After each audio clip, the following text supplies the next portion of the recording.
up. The fact that it's all real, it's like a cyclone of crazy. It's so perfect. It is officially the #1 documentary in the history of documentaries. Amazing.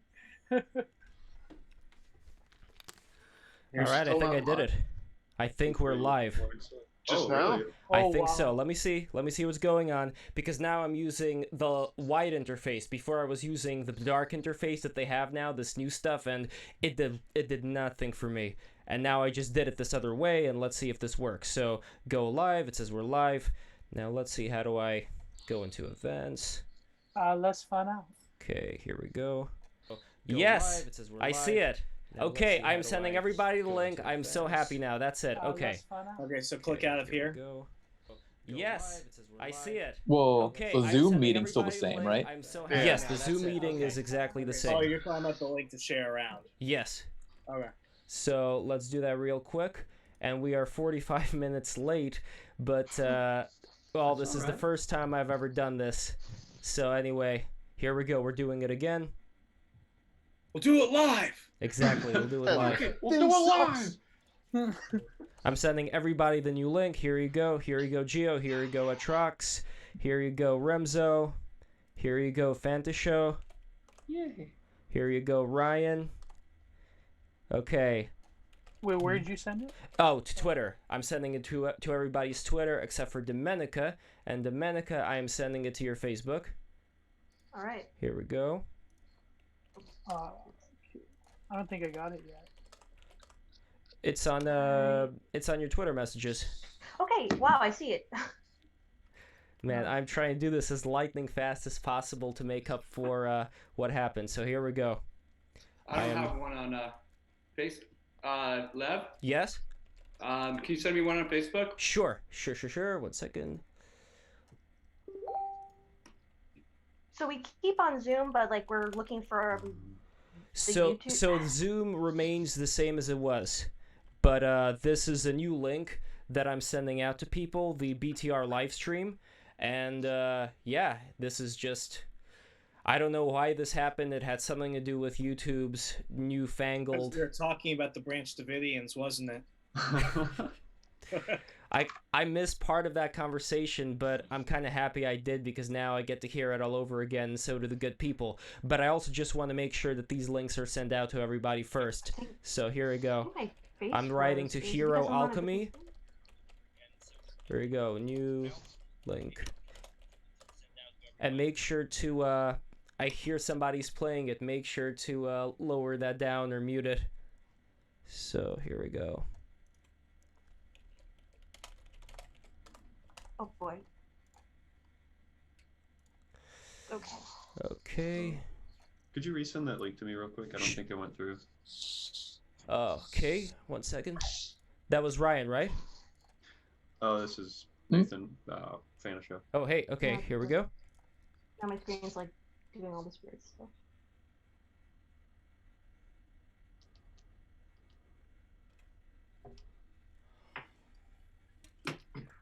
So you could say that this is now the official start of the live stream. I'm so glad all of you guys could make it. Let's see if there's anybody else, by the way, that is not inside here.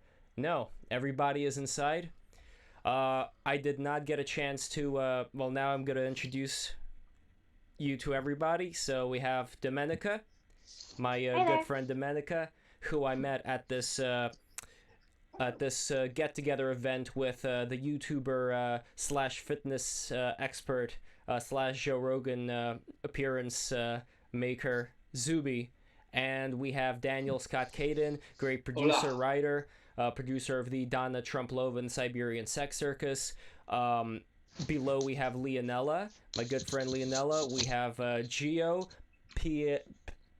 you say it so much better than I do. Panichetti. And we have the great Remzo Martinez joining us. What's up? Writer for the Washington Times and also a ghost hunter. Everyone's got to have a hobby. That's awesome. Amazing. We have Ryan Kurzak below. How are you doing, Ryan? Hello.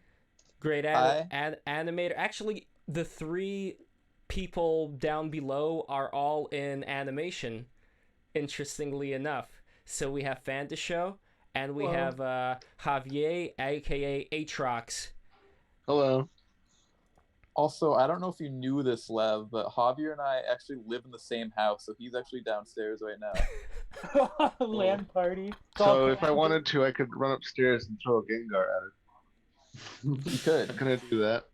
Unless enough people here want me to. That's And amazing. it's cool with Ryan. Well, we have a lot No, of what different... am I gonna do? He decides to do that. We have a lot of different communities here. Like, so all three. Okay, so Ryan, you are also in a way like part of the Newgrounds community. But I met Fantashow and Javier at Pico Day 2016, where I also met Emily Yukas, who Gio knows. Mhm. And Remzo. And got Newgrounds banned from Twitch with the Alfred movie. That's... Well, casually no. Yeah. Yeah, That was a Emily fun went through time. quite a transition. But back then, I remember I got high with Emily and with a couple of other people in the bushes at the back of the Newgrounds office building. Sounds sick. There were bushes back there? There was a lot of nature, yeah. This was actually like Oh, for... I thought you said the bushes. So I thought W was gonna jump out like, man, ain't that bad? I was like, against this. He would. Well, there is that whole idea that people have been throwing around, like this conspiracy theory about Richard Spencer, that Richard Spencer is friends with the Bushes and how, you know, like all this stuff. I don't know, like, have you guys done that research? Is this complete Well, BS? there's the photo of him and like Laura Bush. Is that a real photo? Did somebody Yeah, edit it's a real that photo? Yeah. So Well, he came from like that, like Montana, like some kind of old money, old nouveau riche money. So yeah, a lot of big glowy energy. So interesting. He does seem like a guy who's owned by the media as an example of someone to be a villain type character. George Bush? No, Richard Spencer. both, Richard Spencer is who I'm talking about. I thought you were about to say that George Bush is like the Where Waldo of human history. He was there at the Passion of the Christ. He was there when Kennedy got shot. He was there rigging the Florida ballots. He was a liberal. He is everywhere. He is everywhere. You look hard enough on the internet, it has 6 degrees of George Bush. Well, now we can finally... And now he's dead. Yeah, now we can finally say our respect to George Bush. George Bush was actually a member of the National Arts Club as well. There is a bust of George H.W. Bush at the National Arts Club basement, where I'm the chair of the Art and Technology Committee. How does that make you feel? I still have, like, there are so many books that I still have to read about how this whole thing went down. There was a book called Family of Secrets that I really want to read about, like, the whole Bush dynasty and what exactly transpired during those times. And I don't know, like, I'm always suspicious of people at the top, but at the same time, I still want to give people, you know, a benefit of the doubt. Like, you know why Andrew Meyer got tased, right? well, he was at some kind of speech that John Kerry was making, and was he talking about the whole Skull and Bones thing, or? Yeah, he started asking. He's like, "Are you guys part of the same secret society? Did you give up the election to let your brother remain in office?" And that's when they grabbed him. Is he the guy that was like, "Don't tase me, bro"? That was him. Dang, That's the guy. the very same. And he still has like a little lightning symbol next to his name on Twitter. Or with that. That's like they put Fritz Springmeier in jail. He wrote that book, Bloodlines of the Illuminati. That's like where the Bushes like linked to the royal family somehow. I They didn't like know. put him in jail for like 5 years for like some trumped up charge, tax didn't- evasion. I didn't think we'd be getting into like Deus Ex shit. Here we go. Well, it's like that law that talks about how all conversations eventually lead to Adolf Hitler. What's the name of it? I was about to say, wasn't it Godwin's Law. Godwin's Law. Stuff Yes. to the Nazis. Yes, well, there should be a similar law nowadays when it comes to everything leads to, like, New World Order, Illuminati talk. I Some mean, sort you of know, funny enough- conspiratorial thing. funny enough, apparently Prescott Bush, the grandfather, helped launder gold out of Nazi Germany through Brown Brothers Harriman. So there you go. Well, I also know a lot of people back in the day, like a lot of the big industrialists, invested in the Nazi Party. Henry Ford did. Henry Ford is the only American to actually get a shout out from Hitler in Mein Kampf.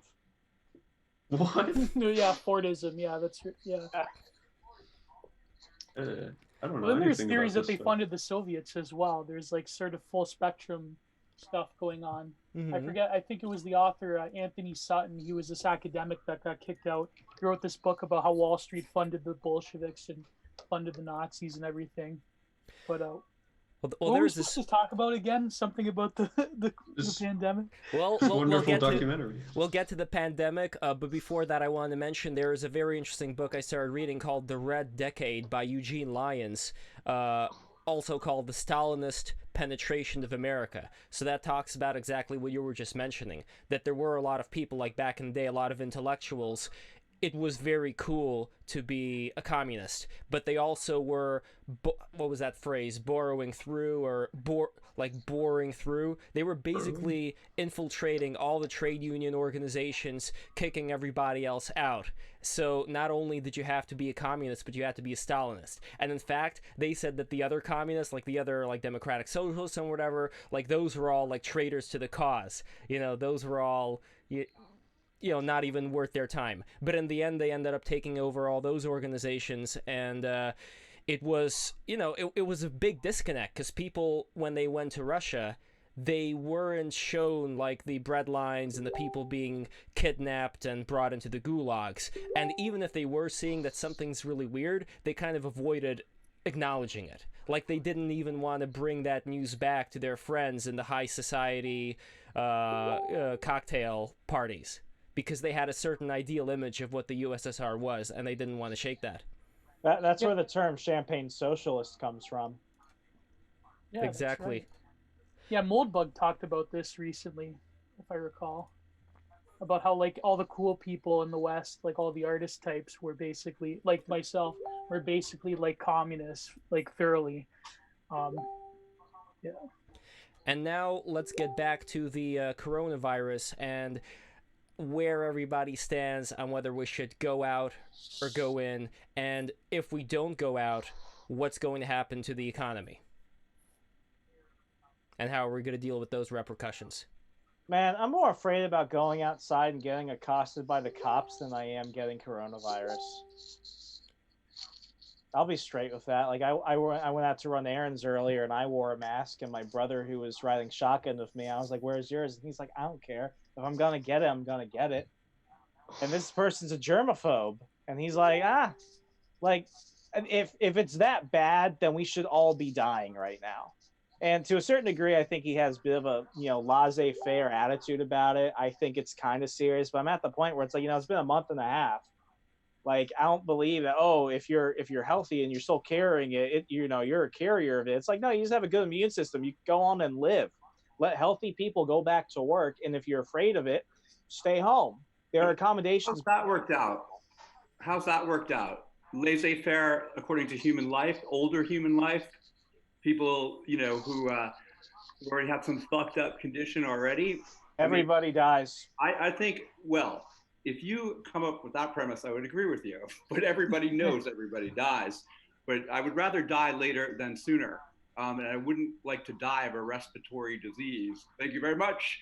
But I would say it's rude not to wear a mask outside to other people who may be concerned, who might be older, who might have an underlying condition. I mean, I'm sorry if your Mad Max world will not be met in the future. It's fucking crazy, man. But we live, we die, we live again. We were doing this already. We have no discipline. In Korea, they have no cases anymore. In New Zealand, they have no cases. Like, society acted in lockstep, and they all did the right thing. And now they're out, and we're still fucked up because people in America are unruly and won't wear masks. go onto the beach. You know, we need to get this over with. You can get this. It will fuck you up for years of your life. If you get the pneumonia, that's like 10, 12 years of recovery for your lungs. It ain't a joke. It's going to be 3 million dead by the time we're out of this. Let's be smart about it. Let's also be like polite to people. It's like, I put on my mask. I'm scary. I got a Betty Boop on my mask. Do you have it, Miriam? That's awesome. I wish I had a Betty Boop mask. I'll send you one, Domenica. Anytime. Woo! Leonella, what do you think? Can you hear us? I It's hope 7 so. p.m., guys. What do I think about the pandemic? What do you Should we think? go back outside? Yeah, well, in general, like, when would you be ready to go back outside? When there's a vaccine? Wow. Remzo, do you confirm, or do you think that that's waiting too long and maybe it's going to be enough? Like, we don't know what's going to happen as far as people who have the immunity, like maybe they're going to get sick again. But would you say that that would be like the best time, like when people have the antibodies to go out instead of waiting for the vaccine? I mean, and this is coming from the NIHS. I mean, they said it would at least be 10 months before we do it. And at the same time, it's much like the testing kits that we're looking at. And, you know, in the United States alone, a test that you might get in Tennessee is different than one you might get in Virginia and New York. I just want to see what type of boondoggle we're going to get into when we're competing against the English vaccine and the French vaccine and the Chinese vaccine. I mean, this is one of those situations where the longer we wait on this, I don't think anyone can really anticipate the real impacts of it. Ultimately, you know, I'm less concerned about the virus itself, and this is just a personal opinion. I'm less concerned about that. I'm more concerned about what's going to happen to our economy long term. We've printed 10% of our federal debt overnight, so that way we could send people checks, which is essentially paying them with our own money. You know, we have a 20% unemployment rate. We wanted to start the roaring 20s off. I didn't think we'd do it with the Great Depression and the Spanish flu, but here we are. So would you say that those are the things that kind of divide people today in America as far as what their concerns are? Because I know, like, there are people who are very concerned about things like climate change and concerned about this disease going awry and millions of people dying. But then there are also people who are concerned about the Federal Reserve, you know, concerned about all of these unfunded liabilities. And it's very rare that I hear one side talking about one side talking about the other's issue. Like, those just seem to be very separated. You know, in jest, I mentioned earlier, everybody dies, but to kind of look at history, I mean, Marcus Aurelius during the Antonine Plague, he was the one that said, you know, don't worry about this now because you're already dying. You're dying of an infectious disease that you got when you were born. All you can do now is try and make the best decisions you can day to day and hope that others will do the same by following your own image. And obviously, things did not turn out well for Marcus or Rome. That lasted for 13 years. I think what we're doing now is, you know, regardless as to good or bad, what you think about it, what we're doing now is unprecedented in history. We've shut down the fastest moving, most productive economy on earth. So we have to start asking ourselves, how much pain are we willing to feel until we're about to say that this is enough? Some people are feeling that sooner than others. You know, I'm lucky, for example, I get to work from home. I haven't really been adversely affected by this. I'm staying home. I'm washing my hands. I'm not seeing my friends. I haven't seen my girlfriend who lives 45 minutes away in almost a month and a half now. So the Skype dates are getting kind of annoying. But at the same time, I also have family in Detroit who worked in the auto lines who they didn't get furloughed. They got completely laid off. So they're having to ask, how long do we have to wait on unemployment and how long do we have to wait to get jobs again until everything is fine? This isn't a unilateral thing that's either a left-wing or right-wing issue. This is ultimately going to have to come down to people. And, you know, somebody brought up Korea earlier. Yes, if we did what Korea did, this probably would have fixed itself up. But let's also look at Korea did. They started dragging people out of their homes and pushing them into quarantines. we have something called in the United States a respect for civil rights, which we sometimes don't do very well, but I think that we have more respect for individual rights than the Republic of Korea. So we're seeing this in places like Russia. What did Russia do? As soon as somebody came over and tested positive for corona, they shut down the borders. We had a discussion about that for several months. We had people in the Democratic Party saying we need to do it. And then when Trump finally did it, they screamed racism.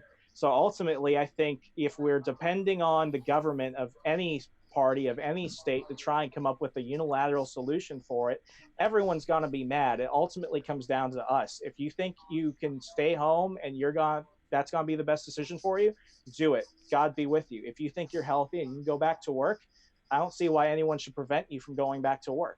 Because you'll infect other people, man. That's not a guarantee. Your transit, that's unless it's organized, that's why we are where we are.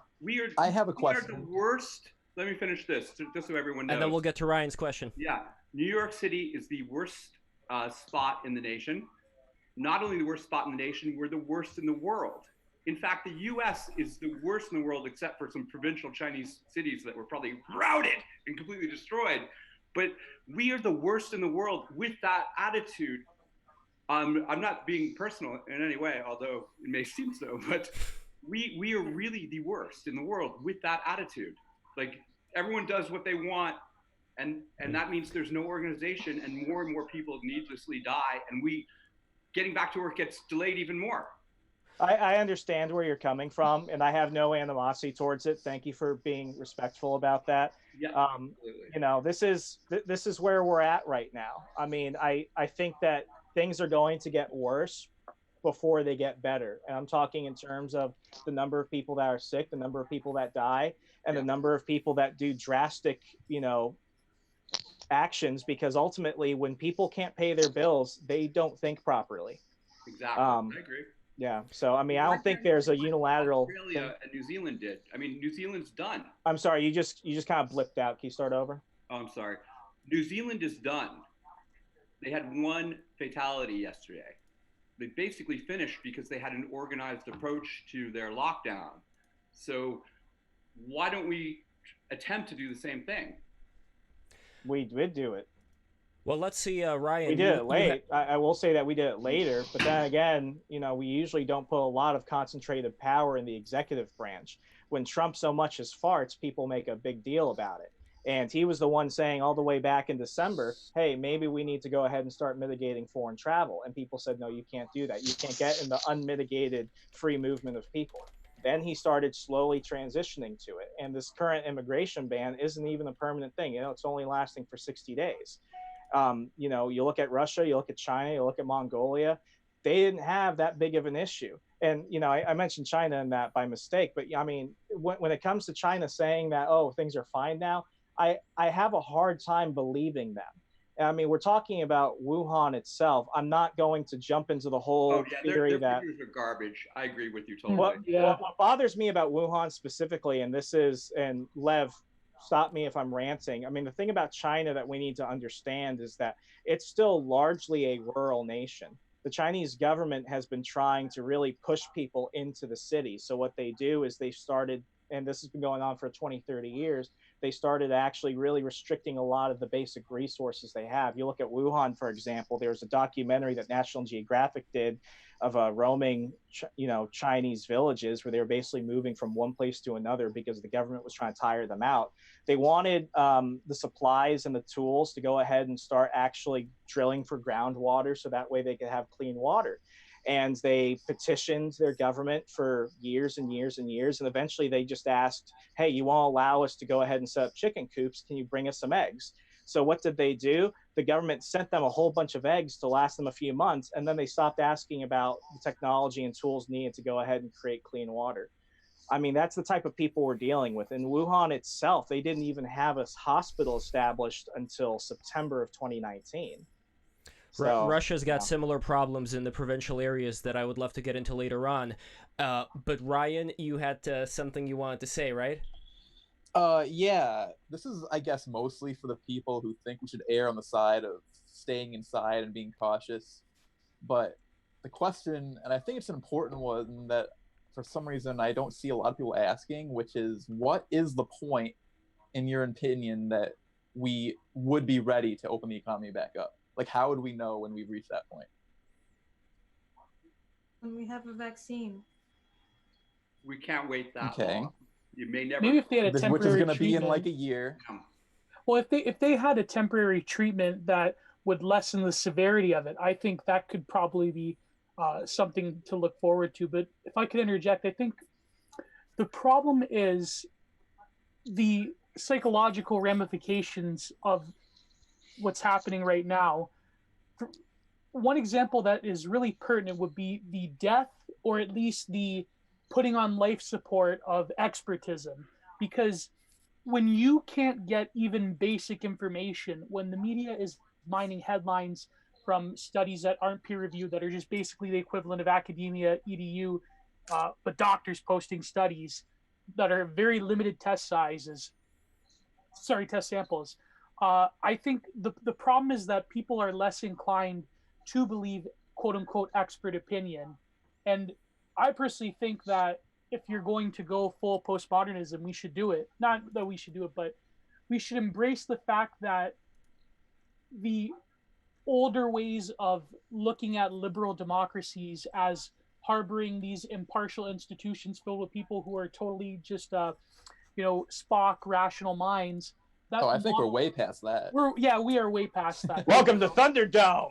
Yeah, I think that the fact that they couldn't even get basic things, like I think one thing that could have restricted the severity of lockdowns would be if they just said, you know what, if you have any mask, like if you're a tradesperson that has a dust mask, or if you're just making a doubled cloth, then wear it in public. Mandatory government action, state enforced masks. But they're like, well, you have to have this I-95 mask, and you have to like spray. The one woman on Twitter who's apparently a nurse says, we have to do jumping jacks with it on, and we have to spray aspartame if we could taste it. It's like, that sends the totally wrong message. They like, for example, in Canada, they couldn't even change the right information in time on the government website for healthcare workers to wear certain masks. So I think that this is going to be a total fatal blow to this sort of worship of supposed Brahmin caste, white collar, highly educated people. And there was already animosity to these, social engineers to begin with. So They yeah, already had 2 black eyes. Now they got a broken leg. Yeah. now it becomes a shoot, as they say in wrestling. So yeah. One thing that's been bothering me, and I'm sorry, I'll get to you in a second. But the one thing that's really bothering me is I'm trying to think of what a post-pandemic America looks like, and I'm already trying to wonder, what will the coronavirus TSA equivalent be? Because we're already seeing a lot of people start to talk about very dystopian things, that like immunity passports and all that stuff. Immunity passports, having to wear tracking stickers. I mean, this is stuff that we would think a few years ago, like, that's complete bullshit. Now they're actually thinking about it, and both Republicans and Democrats are excellent at one thing. It's growing their own power. That's what scares me more than any virus. I fear man more than anything else. Leonella, does it scare you as far as if we live in the future where we're going to either get chipped or have some kind of a much more cohesive identification process? Would that be the kind of society that you would be okay in living, or not? I mean, I'm already pretty terrified of the fact that we have to wear masks when we go outside. That's like normally you think about, I have to grab my keys and go outside. Now it's like I have to protect myself from the outside environment. I've been to a lot of Asian countries. I spent a lot of time in Japan, and I've gotten used to the fact that in their country they wear masks. But to think about the fact that that's something that we'll have to become accustomed to doing in America as well is pretty shocking, culturally shocking. We've always prided ourselves with the fact that we're more industrialized and more of a civilized country, and it doesn't seem like that now. It just seems like we're degrading faster than the other countries are becoming more modernized. I would say not just the mask though, because you were mentioning masks, and I wanted to make sure that I don't forget to mention that the big concern that people have beyond the masks is having a much more intense tracking technology. Like we were talking before, like Remzo was mentioning the TSA, something after 9/11 that has become a big annoyance to people, and many people believe is just pure security theater. Well, theater, if not or is, it doesn't really matter because it's just a faster way of dealing with anybody. We keep track of people who are coming in and out. We would have had a lot of a different situation if we had a better tracking system on who had the coronavirus to begin with. Where would you put the limit on that, though, as far as what would be unacceptable for you to cross in terms of people's privacy, in terms of how much the government is allowed to keep track of people? I think the biggest problem that happens when it comes to data collection is selling that data to third parties and not giving the person who the data is being tracked on to that person. So the individual should have the right to that information, and then if they want to sell to a third party, only they can make that decision. And what about the But government? you're not going to be able to control that. That's a good It point. doesn't matter that there should still be rules about that. I'm Because then you can take it to court. Okay. You see when corporations do it, it's fine though, because that's like freedom, right? So, yeah. But that's the other problem, where I'm concerned about third parties too, but I'm also concerned about the government itself having a lot of this data, because I think that the republic we are in is still hanging by a string, and anytime it could snap and turn into what modern Russia is today, where if you write something bad about Putin, there is a good chance that they're going to actually arrest you. I mean, just look what's happening to YouTube already. Sorry, Leonella? Our government is really not as high tech as corporations. It's really the corporations that use the government to be able to implement that. But it's not the government itself. It's the corporations that you should be worried about. Remzo, where will you draw the line? I mean, this is a difficult time to be alive right now, because this discussion we're having ultimately leans on the question of where do my rights end and where does the government intervention begin? And, you know, I always say that a gridlock government, a slow government, is the government I want.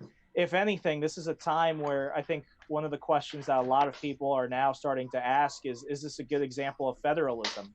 You know, there are two types of leaders. There are wartime leaders and peacetime leaders. I think that in a struggle, what we've seen are wartime leaders rise up. Andrew Cuomo, love him or hate him, what he showed is that when it's time to take action, he can do it. We've seen other states. We've seen cities like Washington, D.C., for example, where I live. The city basically just said, we have no ability to control anything. We need federal intervention right now. So we're seeing that this is really, you know, the solution by design. If we wanted to go ahead and have a fast-moving federal government, we would have wanted that. But then again, that also comes with its own costs. I think right now the best thing to do is to go ahead and remind the states that, hey, when it comes to basically protecting your people and the bare minimum standards, you had an obligation to do so and you failed. We're seeing this with states that were saying, oh, we were running up a deficit for decades. Oh, we had no PPE gear in reserves. We need the federal government to come in. Well, you can only cry foul so long before people really begin to think, you're telling me that the people that I thought were going to go ahead and be the technocratic leaders I wanted weren't prepared? I think Homer Simpson on The Simpsons said it best. You know who's been swimming naked when the tide rolls over. And I think right now we're seeing that. But if I may interject, I think Leonella brought up a really great point about the aesthetic component alone, which I think is a really important factor that people neglect, is that just seeing visibly the masks is a very sort of almost, you could say, primal instinctual repulsion towards, at least in North America, unlike in a lot of places in Asia where it's normalized. But to us, it evokes sickness, it evokes the plague village, it evokes... I agree with that. Yeah, and so I think the aesthetic realm of a full pandemic, of society that is in a perpetual state of emergency where nothing can quote unquote grow, where there is policing, there is disciplinary action upon subjectivity itself. I think to a lot of people, that illustrates a total breakdown of order in society. Not that we had it to begin with, because for some reason to the Anglo-American mind, that just seems so alien and intrusive. But yet, who knows? Maybe a sort of mild authoritarianism could be the way of the future. I think probably it might be. And that's the problem, is that we have to start thinking about these things on a deeper level. Now, I personally, who knows, I don't want to reveal my power levels in terms of authoritarianism, but you bring up something which is really uncomfortable to discuss. It's that in the wake of any tragedy, people cry for a dictator. And ultimately, that's what, almost everything results in. George Bush didn't get a 70% approval rating because he was so whimsical. No, it's because the country got attacked and people freaked out, and then everyone was behind them. But that's why 9/11 conspiracy theories exist, is because all those tragedies are used very conveniently by the government to get power. I don't get mad at politicians anymore. I really don't. I just could really care less about them individually. Ultimately, what really bothers me are the people that put them there. And I mean, if we ever have a discussion about, notice how like love it. Fuck the voters. Fuck the voters when it comes to this, because look at it. Congress has a 90% disapproval rating, but almost 100% of congressmen return every year. And we're dealing with incumbents who have been there for decades. But the thing is, I think if we look, our post-apocalyptic future, so to say, is going to kind of feel like this, but a lot crappier. With people it's true. More in debt. It's not going to be Mad Max. It's not going to be anything else. It's not going to be Westworld. It's just going to be something just a little bit shittier than it is right now. But that's the thing, Daniel. That's the thing in terms of the aesthetic component to it, is that even our visions of collapse are greatly informed by what would you call it, the bourgeois liberal present. Even this debate that we're having in terms of what is proper authority in other cultures and in other societies, maybe there could be room for a sort of and I know that's kind of like an Orientalist stereotype, the whole Asian strongman theory, but at the end of the day, I think we don't have a culture in North America especially, and maybe I can include Britain in this as well. We don't have a culture. America is a total scam. Yeah, exactly. Well, exactly. Yeah, but we don't have a culture for an authority that could even be respected on a higher level. I mean, even in Britain, they have more or less accepted a benevolent totalitarianism. At least haven't. They're out. They're partying. They call them COVIDiots. They're out there. Yeah, they're called. No, but not just in terms of this, but I'm talking about society in general with freedom of speech and all that. Even the conception of rights and freedoms, when you question that, there's something within the Anglo psyche, and I include America in this, that is so adverse to even saying that. I mean, by virtue of a monopoly that corporations have, for example, on free speech, we don't have real quote-unquote freedoms, First Amendment rights, but because we have the language and the discourse of rights, that is enough for people to have this instinctive repulsion. I'm sorry, I'm totally rambling. No, you did. It's all good. Ryan, you had something to say. Yeah, I did. I forgot what it was. Sorry. Domenico. I would posit this as one of the most kind of clownish, tragic things that I've learned through this whole thing, is that China, where this originated, is now selling us masks that we cannot manufacture ourselves. Oh, yeah. This is unfucking believable. You know what the Canadian government did? You know what they did? Tell me. A few months before this happened, they had a bunch of N95 masks that expired. And instead of doing things like giving it to third world countries that need it before the expiration date, they incinerated a bunch of them, and now they can't order new ones from China. It's incredible. I believe it. We got clowned on. You're right. We got clowned on. We got clowned on. Yeah. So that's what I think everyone should be worried about. I mean, that's what this has revealed. That's your tide, that falls back.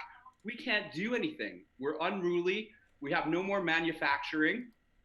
We have a president who cannot lead. We have a press that cannot criticize. And it's a total fucking shit show out there. I don't know what to do about it. But there is no partisan solution to it, because all the parties, you know, they're not, you know, made for this sort of thing. Well, what do you mean we're unruly? You think the problem is people aren't listening to the authorities enough? There's definitely an individualistic sort of sensibility that a lot of Americans have about this. Like, I remember a lot of folks that I know personally were like, oh, we lived through H1N1, we cannot be ruled by fear, so they went out to restaurants and stuff. And I think it would be how do they go to restaurants when they're all closed? This was before the closures started happening around here. Like, now we're under a stay-at-home order. But I'm thinking, like, raise your hand on this. The problem is we have degenerate elites. That's the problem. It's the culture too as well. It's the very like atomized individualism. But it's like in terms of the elites, it's like, do we have elites that are worth listening to or venerating? Yeah, that's how I feel. Like, give me a good reason to listen to what the experts are saying.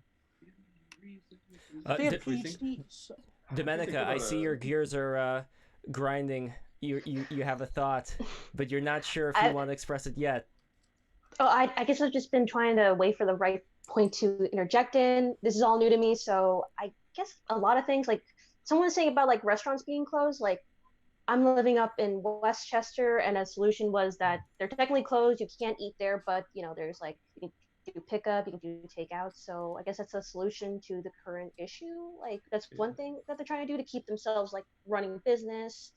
Actually, one of the local bars that I would go to, the bar's open just for takeout, so while you're waiting for something. So I don't know, I guess I'm rambling now, but I guess like maybe I'm just trying to look for a solution to like our current predicament while things are closed. You know, things try and stay open. Even my local comic shop, like they try and stay open themselves. Like, you just gotta do deliveries. They just do doorside pickup. So yeah, I literally did curbside pickup with my comic book store a few hours ago.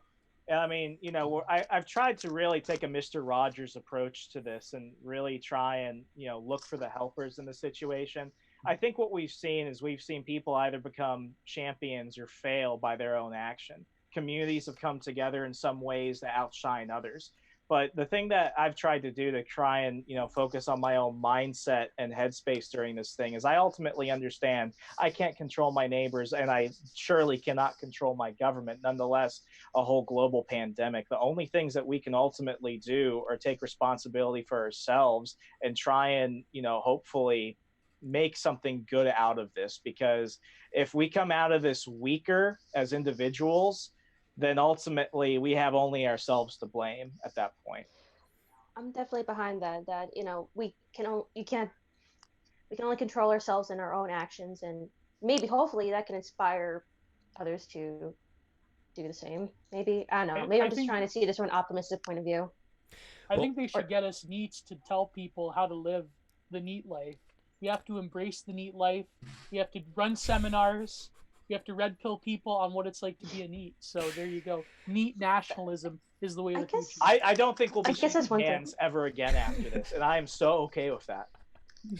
I think my opinion can be summed up pretty distinctly as, you don't tell me what to do. Give me a reason.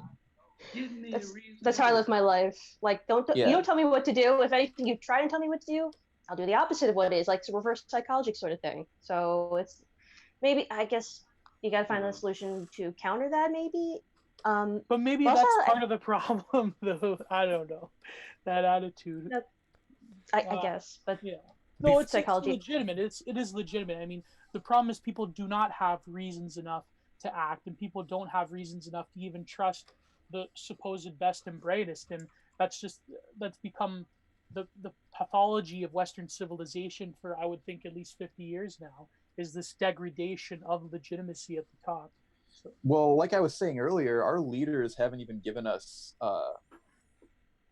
a milestone to reach. Like, okay, we can open them back up when we reach this point.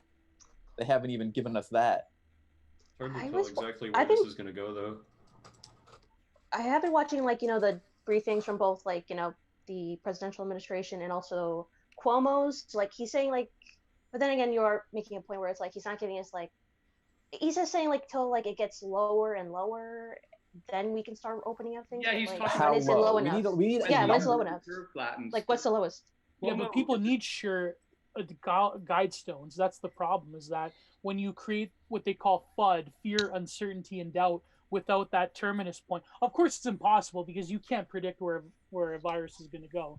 But you're right, that is a big issue, is that people are lost right now. There is a metric when the curve is flattened and the cases are decreasing by a certain percentage. There is a metric, but Cuomo fucked up inordinately and disastrously. Denver, Colorado, my mom's state, they closed a week earlier. Even de Blasio, who I do not love, said we should shut down. Cuomo waited another 8 days, which doubled our infection rate. 8 days, complete disaster. And yet he's being hailed as a hero for giving press conferences. But every year, exactly, we're cutting Medicaid.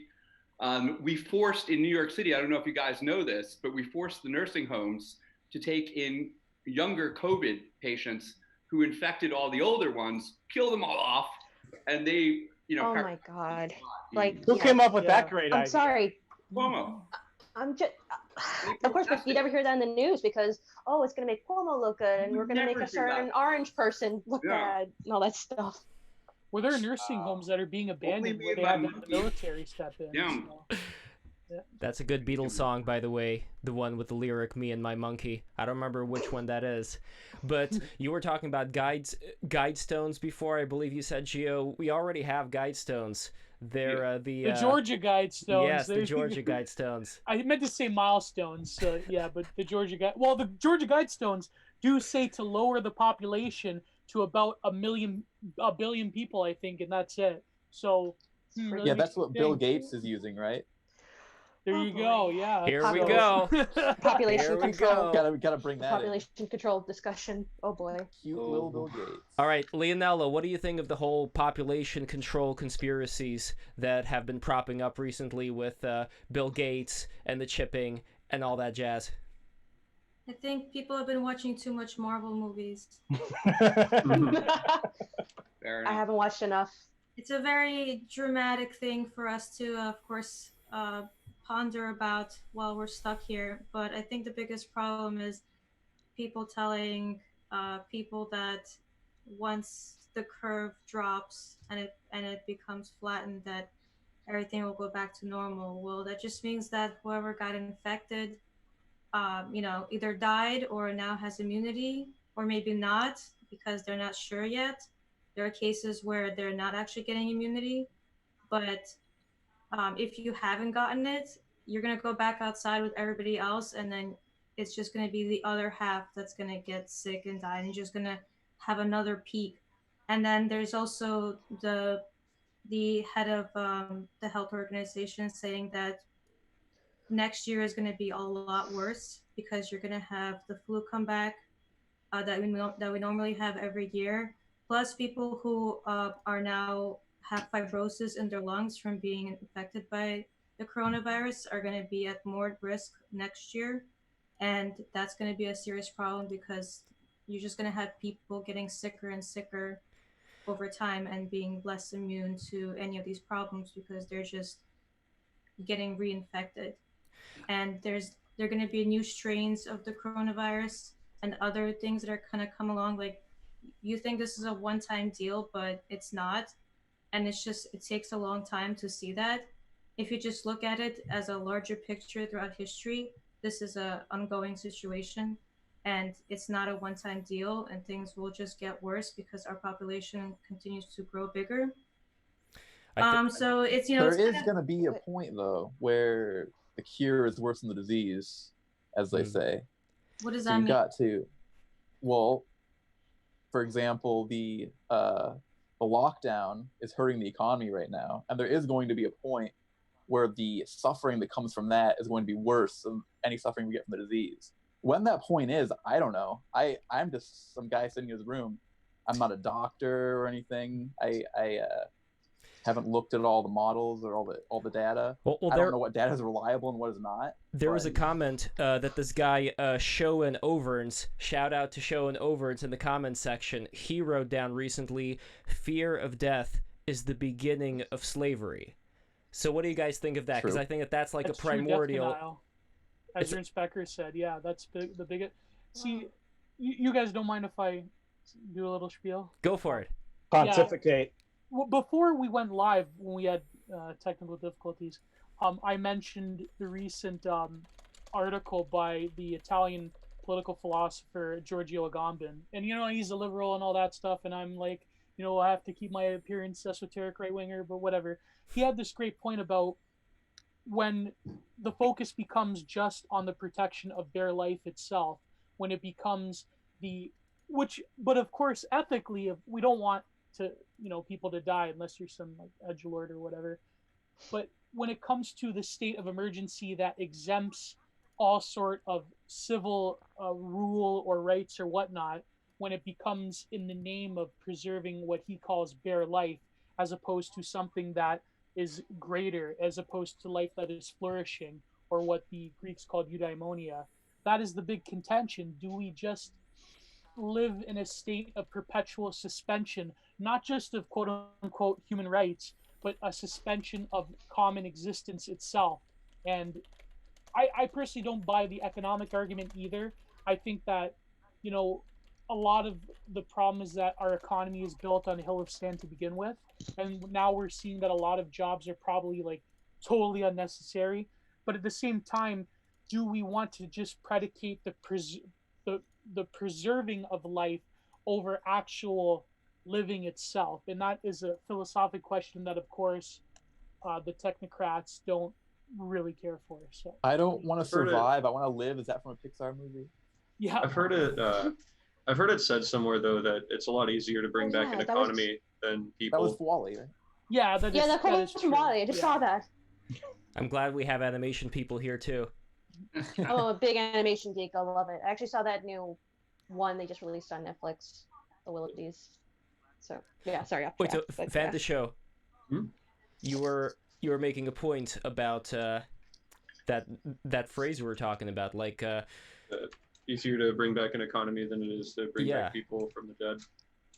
Like, I don't know. I think going forward, it would be best if all businesses kind of adopted a like the sort of same thing that restaurants are doing. Like the restaurant industry around here is surviving by like delivering. Like, I think it would be cool, if the record store or the bookstore could open up and just deliver to your door. I think the pandemic is like a real thing that we need to be really cautious about.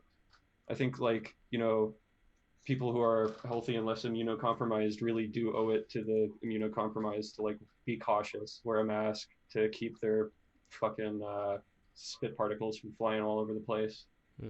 Like we should really be taking care of each other out there. Until they get tested and they find out that those people have the what is it? That they have the ability, yes, the antibodies to fight this off. At that point, I was having a conversation before with Leonella. I personally think that once those tests get out there and there's enough of them for everybody, then those people who do those tests and it shows that the antibodies are activated in their body, they can already start participating in life as we knew it before.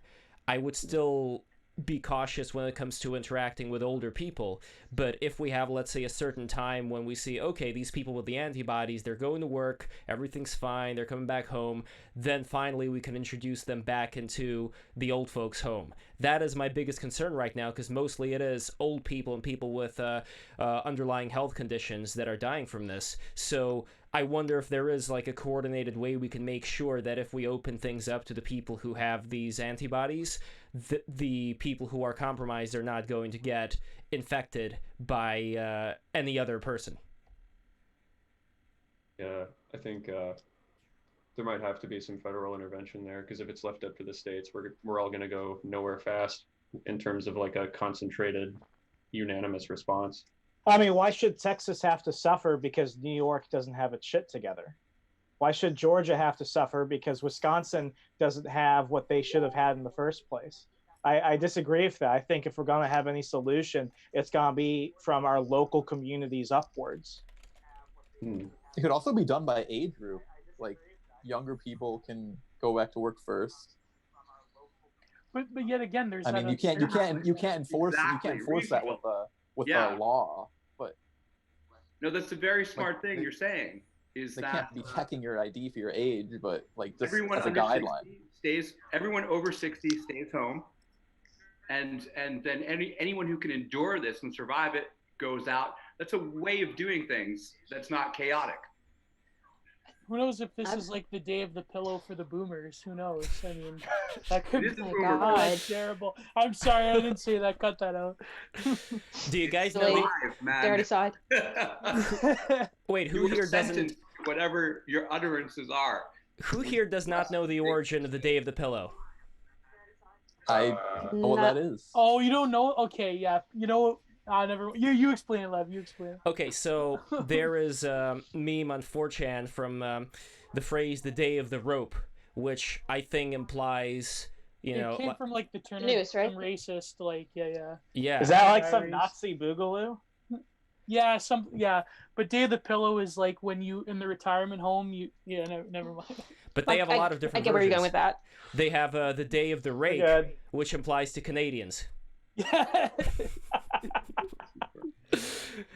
And one very commonly uttered phrase is "the day of the rake cannot come soon enough." As a Canadian, I agree. Don't include me. So. Yeah, so anyway, I think we can move on from this subject and go into our next one, finally, which is this documentary that I think a lot of us, yes, that's a good transition, right? That a lot of us saw, called TFW No Girlfriend. So how many people here have seen it? Yep. I actually have to get going because I have another call after this, and I'm starving, so I'm gonna get some food. I've got to run too, guys. I hope to see you again someday. Same here. Please come back, Leonella. It was great to have you. Yep. Folks, I appreciate the conversation Bye-bye. with all of you. Stay healthy, stay safe. I'll talk to you later. Talk to you All soon. right. So, Bye. take care. Ciao, bellos. Ciao, bellos. Okay, Yeah. so the people who are left, what do you guys think of the documentary for those who have seen it? I mean, it was good. I went into it thinking, oh, this is just going to be another documentary specifically about the super most radical incels that like hurt people, but it's like, no, this is about, you know, it's less about that and more about just the state of culture. what was basically the conclusion of it? Because I only saw the first 10 minutes and then I think I was locked out because, well, I was trying to watch it on Amazon. They only let you watch it the first time for free. So when I went back, they had like a paywall.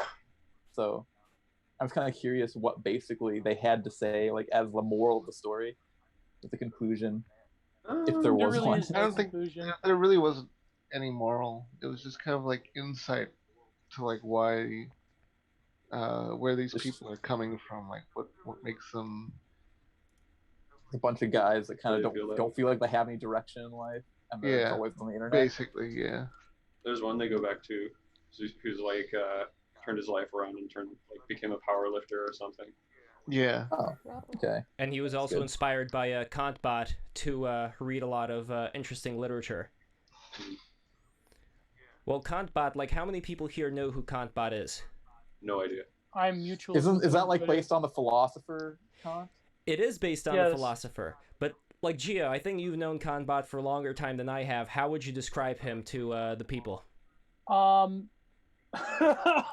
my god. Kantbot really is, for a lot of people, the linchpin of what you would call the remnants of Frog Twitter. So he is someone who is immersed in German idealism, yet also the shitposting culture of the internet. I've written for his publication called The Autistic Mercury.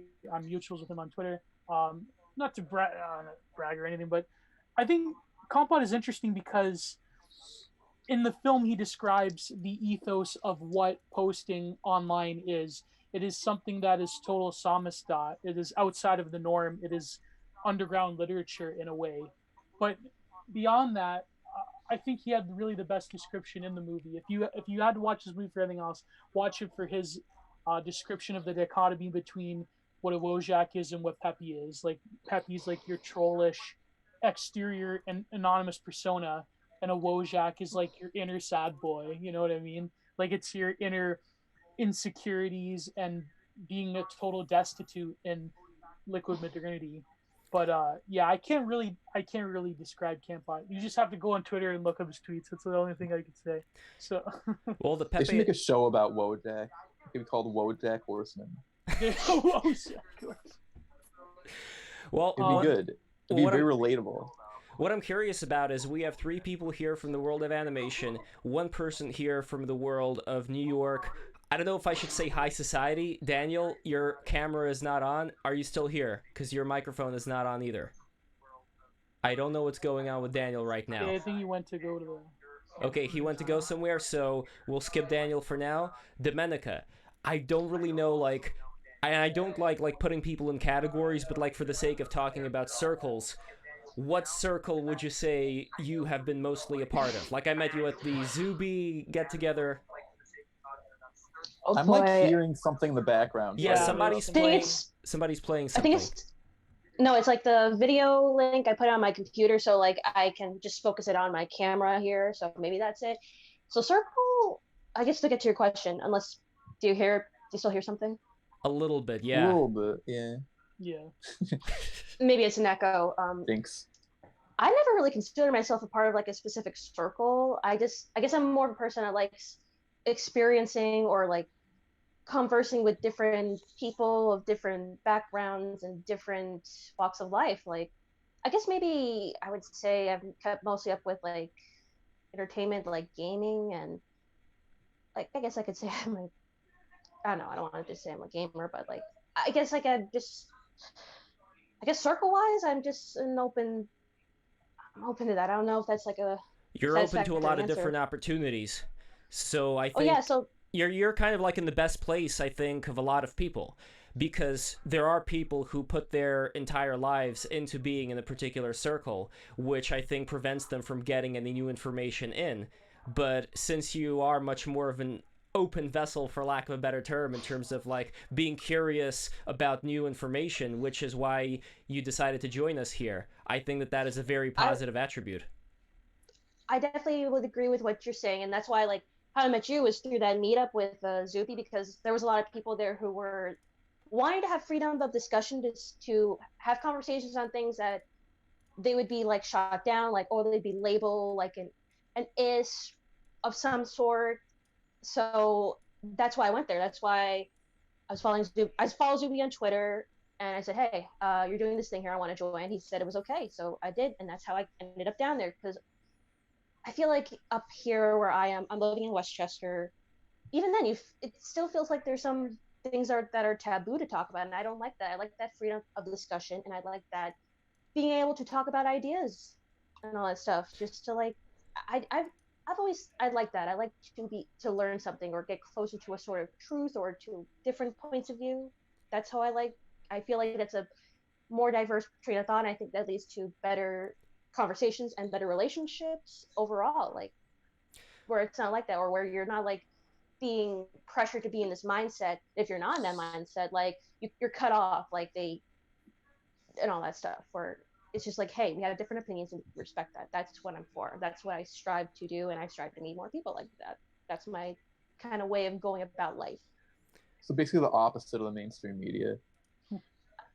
I guess maybe I don't like to put labels on myself, but I guess I kind of like to do my own individual thing. Like maybe I'm like an individualist. Here you go. I don't like to put labels on that. I'm just a gamer. I'm a connoisseur of games. Let's say that.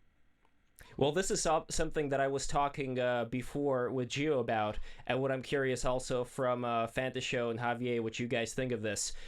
A lot of the inspiration for video games is, stuff that goes back to all kinds of mythologies. But as far as like this great Newgrounds community, which comes up with a lot of beautiful stuff, or the Guest Grumps, for those who don't know, Game Grumps is a really cool YouTube channel, really funny. Boy. It's great, right? I've known of them. Yes, Aaron and well, anyway, so I started from when John was on. Oh, John was great. Yeah, he has his own content now. It's really good. But anyway, there seems to be still like an enclosed cycle of like things that people grew up with, video games, anime, and those are the things that end up creating new content right now on the internet, which is understandable because it's like if you do fan art of something that people already know about, or if you do an animation of something that people already know about, it's going to be able to get that much hits because people can resonate with it.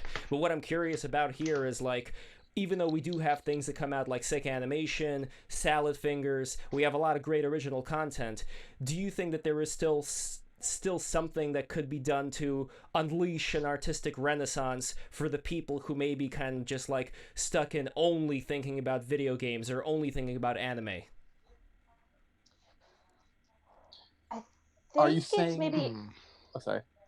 Yeah, I'm sorry, I'm upside down. It's like I had to like get my charger and my phone was almost dead. But I guess it's like kind of maybe being inspired by the other mediums, because I'll say there's a lot of cartoons growing up, like for example, Avatar: The Last Airbender, where it's a Western show, but it's very Asian inspired, or like the original Teen Titans. Maybe that's another good example. The original Teen Titans was very anime inspired, where it's like, is this anime or is this a cartoon? So it's maybe like the blending or the taking inspiration from one medium and into another one. So maybe that's like you get exposed to that. Like when I was young, I became a big fan of anime from watching Cartoon Network, and they had Toonami, so you had like Sailor Moon and all that stuff. So I guess it's like yes, that's not real anime. Yes.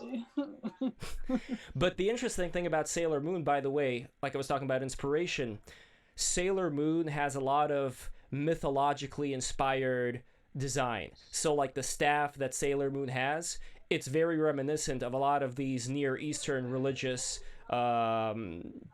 goddesses and gods, what they wore, the staffs that they carried around, their headdresses. It's also very inspired by the ancient Egyptian and Zoroastrian symbol of the wings with the sun in the middle, like the halo. And these are all things to talk about, like transcendence, like alchemy, like personal alchemy, like getting to another level of humanity. But the reason I mention it is... Are we going to Full Metal Alchemist? Exactly. Full Metal Alchemist has a lot of those kind of references too. So the thing that gets me here is there is so much knowledge that could be uncovered in terms of all these mythologies, but if people are just talking about and referencing anime and video games, my only concern is that there's like all of this other information that's available that's related to it, but it like goes way deeper, and I just wish it was a lot more in people's faces. You think the people who made like Sailor Moon were consciously aware of putting all that stuff in? I don't know. That's the interesting thing. Sometimes yes, sometimes no. Yeah. But I think that's the whole point of that Feel One No GF, or at least one of the points would be that these archetypal forces sort of, they don't go away. And like you were saying, Lev, what you grow up with ostensibly becomes your being. So if you're growing up on the Chan environment, for example, and a lot of the 4chaners, by the way, hate this movie, but that's neither here nor there. If you grow up in an environment of total anonymity and being exposed to anime, as well as not just anime, but a lot of like seedier parts of humanity, eventually the upsurge of the collective unconscious to, because I'm of course a Jungian, I don't know if you could tell, but the collective unconscious has a way of reigniting these archetypes within even popular media, because even though you could look at just bland culture industry like Marvel, DC, Cape shit, whatever, there is still an inkling there of the primordial that is dying to come out. And so Peppy, Wojak, internet culture, now that has become where Newgrounds took it to a level, then 4chan, and now Twitter, and now God knows what the Zoomers are going to grow up with. I shudder to think of what they're going to be like.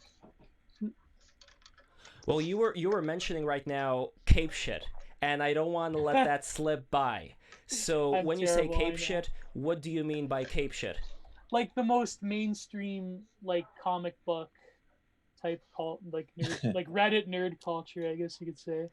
So yeah. and I could see certain things that resonate with mythology, but what do you think? Like other than it just being modern, because saying like something's modern would not be enough for me to say like there's a problem with it. There's a lot of really beautiful modern things out there.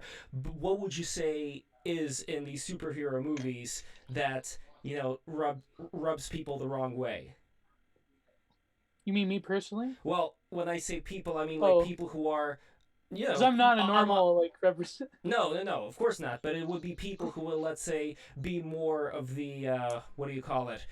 It would be people who would be railing against things that they see as being too, I don't know, decadent or being, not at a high level. That's, I guess, bourgeois. That's kind of like how you could put it. What do you think it is in the superhero movies that elicits that kind of reaction? If you could point to exactly what it would be. I think it's because it defines the essence of the culture industry itself, the Frankfurt School concept, where modern capital has a way of flattening the distinctions between cultural products that are then marketed to the masses, and the fact that it relies heavily on repetition, not just repetition of genre, but repetition of the very characters and tropes themselves. And I think that when people look at a lot of the mainstream comic book industry, like in terms of these Marvel movies, the cinematic universe, or even like, the typical sort of middle class to upper middle class entertainment, it becomes the sentiment without content. It becomes the Hans Zimmer soundtrack and the epic hero that doesn't have a purpose outside of any greater meta narrative.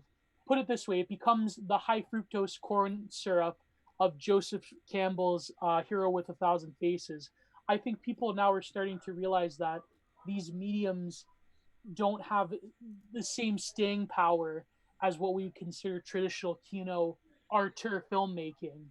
At least definitely when it comes to stuff that has higher budgets and more focus grouping involved. I think that's definitely where independent media has the advantage. Is like right now, I'm working on a personal cartoon, and I can just do whatever the fuck I want with that when I'm done working on client work, and it's nice. If you want to make the most money, you have to make something that's going to appeal to the most amount of people, not necessarily be the most amazing thing that maybe a certain specific kind of person will think is the best thing they ever saw. So you got to do like this kind of like something that's like has a mass appeal but maybe isn't really that interesting in the grand scheme of things. But there's always something to be said about a work of art that has more of a personal voice and more personal vision. Mm-hmm. But that's the thing. Then it creates a disconnect among people because if to bring this back to the documentary, and my take would be to not look at it per se as a documentary, but look at it as a character piece. The way a lot of, like, for example, independent films are very character driven. They don't have a very precise conclusion. I think that's because the people that grow up with alternative culture nowadays on the internet, whether it's from Newgrounds or 4chan or whatnot, I think that they are the ones who feel this drag, this suburban nightmare, that existence filled with the industrial park next to abandoned buildings and so forth. I think that is a good representative, a good metaphor, for instance, our physical space interacting with our mental and spiritual space, in my opinion. I think that if you grow up with these alternative media sources and you have different ideas, that you're not going and watching the Marvel movies or The Hangover or whatnot. You are therefore a pariah. You are abjected from mainstream culture. And so this is the problem, I think, with a lot of these communities, is that nowadays we're getting to the point where we're saying that, okay, these alternatives are clearly better cinematically, artistically, philosophically, but yet at the end of the day, it still doesn't have the air of quote unquote legitimacy. And even in, like, we have animators in here, and you guys know the struggle it is to rise up as an independent animator from the Newgrounds era to then be competing with people that work in quote unquote the industry. And because you didn't go to Cal Arts, then it's like, whatever. Yeah. Cal Art style. Oh, I had to put that in there just to like give it to Cal Arts. Well, people were talking about like Rebecca Sugar having like the Cal Art style, but like I was mentioning Gio earlier, I went to SVA. I was in her class. We were classmates, and she did not go to Rebecca California. Sugar? Yeah. That's whoa. What was she like back then? She was nice. I mean, we didn't really talk that much. We were kind of like, she was in a different clique. I wouldn't really say I was in any clique. I was like, I had a couple of people who I hung out with, but there was like a clique of people, and she was within So that she clique. was so she was clicky. Well, I wouldn't say clicky. I would say So like, politicking. birds of a feather flock together. That's what I would say to that. But she is a brilliant not draftsman. I mean, whatever you want to call that. She's great at drawing and color design and all that good stuff. But also, like I was telling Gio, it is kind of concerning that you get fans of hers who send death threats to another fan that drew one of her characters not as fat. I'm actually a big fan of Steven Universe. I'm not a person that will ever send you a death threat, but it made me hard to be a part of that fandom because there'd be some crazies in there that kind of ruined it for everyone else. It's like, I enjoy the show because, hey, I found out about it through the Tumblrs, and it's like, hey, I could get behind it, and then I just finished the show now, finish the final. So it's like, I understand what you mean, where it's like that fandom, where I don't know, maybe I'm losing where this was going with, but it's like, being a fan of her work, I understand what you're talking about. It's like a spirit that is cast over people who go to Tumblr and spend too much time in Tumblr, and eventually they have certain ways of perceiving the world, which I think resulted in, I mean, it's such an old hat topic nowadays, talk about, like the social justice warriors. Yeah, Tumblr's dead. Yeah, totally. Yeah, well, because the real reason why Tumblr died is more for split, like Yahoo, right? Explicit content. That's what kept it alive. I do agree, though, that we can blame all this social justice mindset on Tumblr. It was a cesspool of that, where all these ideas were shown, because I think it was good intent, but the old saying goes, the road to hell is made with good intention, where it's like, hey, we want to bring up these things that we conceive as injustice. But then it went over the top. It went up to a level and beyond. It's just, and then Tumblr died, and Twitter got it now. Twitter's a new Tumblr. Well, certain cliques on Twitter as well. Like we would have, for example, the reactionary right. We would have the purple-haired social justice warrior side. And I was actually having a very interesting conversation with this one trans woman there who was talking about how abusive they actually are in that community, or they were to her. So I think that having this kind of mentality of everything is against me and it's all about power play, it's just, I mean, it's again a very old trope, but it's like about the left eating itself. And I mean, I've heard that multiple times already. Yeah. So it's like, you think it's also a form of tribalism, where it's like they make a tribe, they stick to the tribe, and then they attack the other people they think they're their enemies? I think you just have to be in kind of a very low vibration to get to the point where the only way to escape your own bad emotions and bad thoughts is to be part of some kind of moral crusading mob that is attacking somebody that didn't even do anything wrong. There's a healthy way if you can of find doing an excuse, that's good enough. There's healthy ways of doing that. We call one of those therapy. Yeah, but at the same time, I think that depending on the person you are, depending on your upbringing, there's a series of pathologies that develop by being segregated within certain online communities.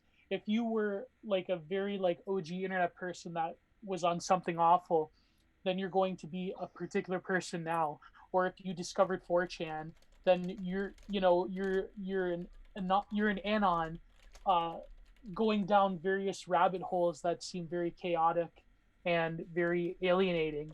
And I think that beyond all of these issues of and it is old hat, the SJWs and whatnot, I think that we have to really examine why is it that the internet has unleashed these potentialities, but also these dangers for a greater awareness in life of certain aspects of being that weren't available to normal people. I mean, think of the younger people, the first time they experience internet content, it could go either way. They, when you're the age that people are being exposed to very hardcore pornography, for example, that is very concerning. But also, I know of 16-year-olds that are reading, Schopenhauer, and who knows if that's going to do some bad, Not, before you had to be like at least 15 years old to be like an edgy Nietzschean. Now there's like 12-year-olds who are edgy Nietzscheans because they can access PDFs on the internet. Who knows, right? But this is the thing, it's all just a petri dish. We don't have a metric in human history for this level of interactivity and knowledge and access to knowledge. It's something that is terrifying yet oddly invigorating, I think. Well, I don't think a Kant bot would be able to exist if not for these social justice warrior types. I don't think this whole other branch of Twitter would have been as popular as it has become if not for people who were, either completely, people who were just completely enamored in victim mentality. The counterattack. So it's a dialectic, in other words. Yeah, the counterattack. It's sort of like a contrast, like a response to the sort of the what are the words I'm looking for? It's like a reaction to the action of, like, as you say, SJWs on Tumblr or whatever. I was going to college around the time that stuff was big, and I was big into browsing 4chan at the time, and I was like, oh, these guys, they're not really fostering much of a discussion here. They're just kind of like agreeing with the same articles that they've been sharing with each other online, and it's kind of whatever. It's rare to find people that think for themselves and don't just go with the group and just kind of, okay, what do they tell me what is the right thing? Yeah, it's rare to find people like that. Who never got into that. Like, I guess I would say that I'm a person that I never liked just following a group. I don't know. Maybe it's because I don't know. I guess what I was going is like those people that the rare kind that don't want to be a follower and just want to be do their own thing.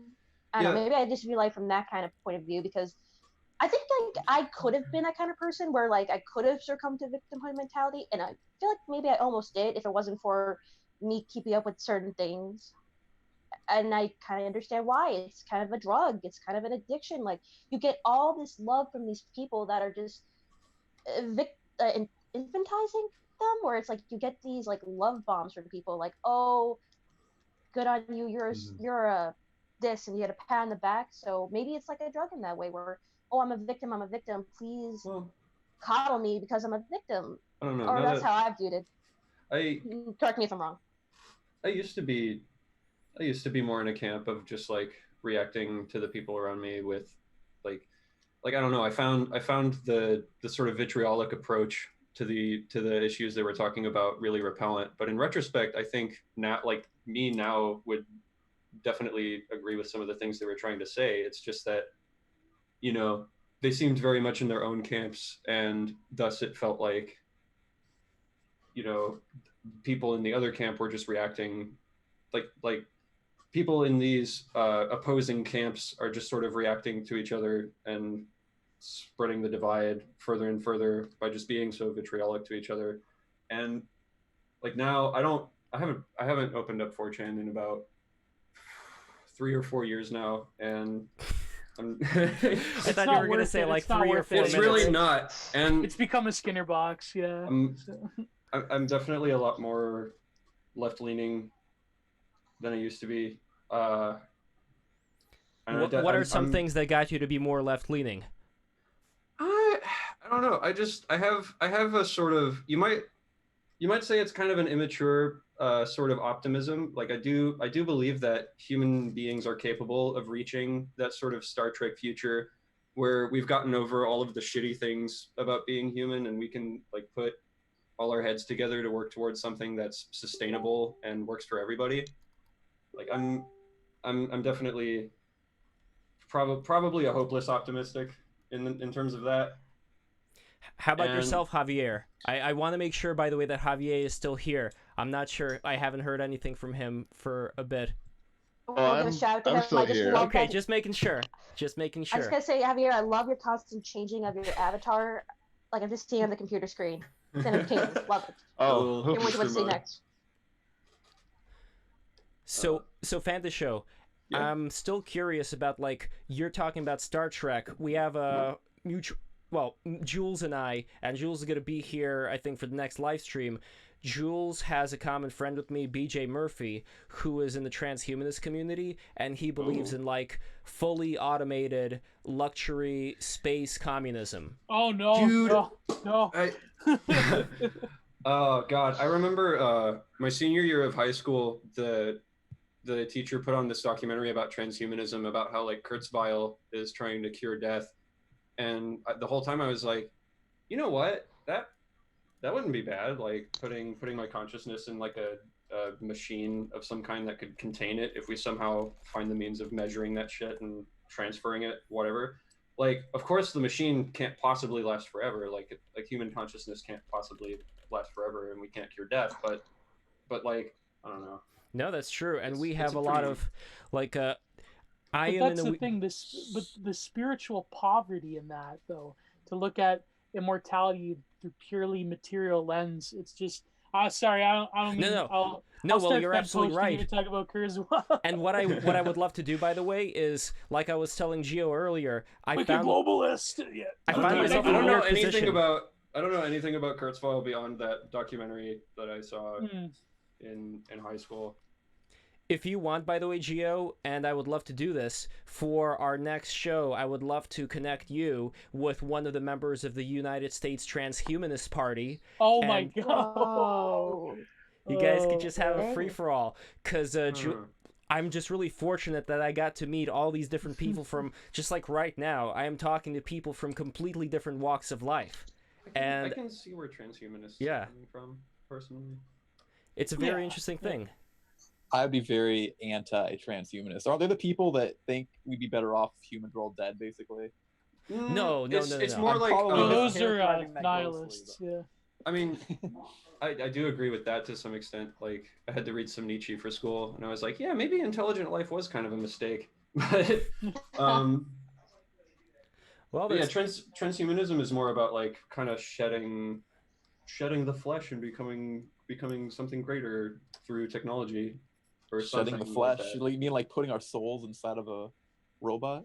Yeah, that's a Why part not? of it. Well, I think. Well, that's Okay. the thing. Transhumanism is the most pop culture-ish of the greater subsect of posthumanism, which a lot of people know about transhumanism, but posthumanism incorporates a lot of like different things, not just technology or technophilia, but also like critical animal things and different levels of like communication among matter and things. But yeah, transhumanism definitely is like the superstar out of like the posthuman, what would you call it, academic school. But yeah, I don't know, we're going What if we got a virus like Windows XP though? Yeah, no good. That would be Well, interesting. there you go. That would be like a transhuman possibility, because viruses have informed our genetic evolution. We know this. And now transhumanists are even looking at how viruses operate and to incorporate that into biotech. Like that's another. Like why would you want to be a machine instead of a fleshed machine? Just to but the live a flesh little longer. would be machined. That's the thing. Oh, sorry to Or cut. like Yeah, a sorry to cyborg cut or you. something? Yeah, Yeah, like cyborgism is another. Yeah, straight. like your human consciousness is in a machine designed to contain it and allow you to, exist as a thinking thing for longer Like than your body would allow. Like Ghost in the Shell kind of situation. Exactly. There you go. Yeah, Ghost in the Shell is a good example of the. Could you still be sexy as a robot? You Yeah, could choose to be, I guess. just make the robot hot, and I'm on board. So I was thinking like a Yeah, big 'cause- square metal guy, or like the Tin Man from Wizard of Oz. I guess if you want, you can choose like the body your conscious is in. I mean, So provided you'd still look like a person then, It'd be like Second Life, but like real. but you'd be So, able like to just like make make it an exactly how you avatar in a want. game or that into real life. But the problem That's with the Second Life is that people had freedom to design whatever backgrounds they wanted to in their houses, and And a they lot became of it looked, furries. Yeah. yeah, it looked really Ooh. gross, just in terms of like the color design. So God, what if the one of my person who Facebook designs friends the is furry. system- I know what you're talking about. there's a lot of great artists who are furries, by the way. We were Yeah, talking about that yeah. earlier. there So is. I respect them for their draftsmanship. But what if Bill Gates makes all the synthetic bodies we all inhabit, and then he flips a switch and makes us all his slaves? Oh, Terrifying slaves, chips. that is a robot real armies. question. Oh man. I mean, No, but the thing is, like, people, like, we're talking about this in a humorous, sort of sardonic way, but it is true. Like, these are the possibilities. I think, I personally, like, I'm kind of the opposite. Like, I'm really black-pilled and skeptical of technological advancement. But if it were possible to have a viable transhumanism, then we would be questioning these identity issues of, like, not like the identity issues we have now. That would seem like child's play. That would seem like caveman stuff compared to, like, in the future, if we had, like, downloadable avatars within our, like, xeno synth bodies. Someone in the comments, when I said that thing about Bill Gates having a switch to make us all slaves, someone says he's already done this, Ryan. Ooh, there you go. uh-oh. But even within, like, futurism and transhumanism, it's like, what is the picture of society going to be like? Because we already are alienated enough as it is.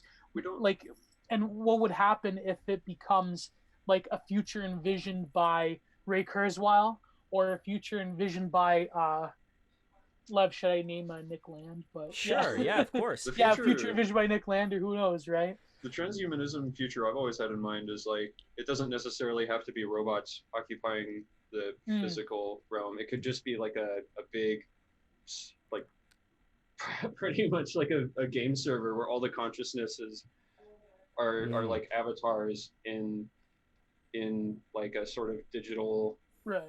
Don't Oh, they so do it that could just be in like Star Wars? VR. You could go back to real life Yeah. whenever you want. Yeah, or you could go into like 2D video games. Like I have a lot of dreams where they are in 2D. Like I had a dream where I was in Kirby's Dream Land. So people could just be That's living awesome. those 2D lifestyles. But my concern is also the same concern that Socrates had about writing, where he thought that now that text is on a page, people aren't going to use their mind as much. So the same thing would apply to any of these shells we would start putting on top of us, where are we cold doing the media. thinking? Like, is it our willpower, or is it like all this automated space luxury communism that's propelling us, and how much is our will shaping our reality at that point?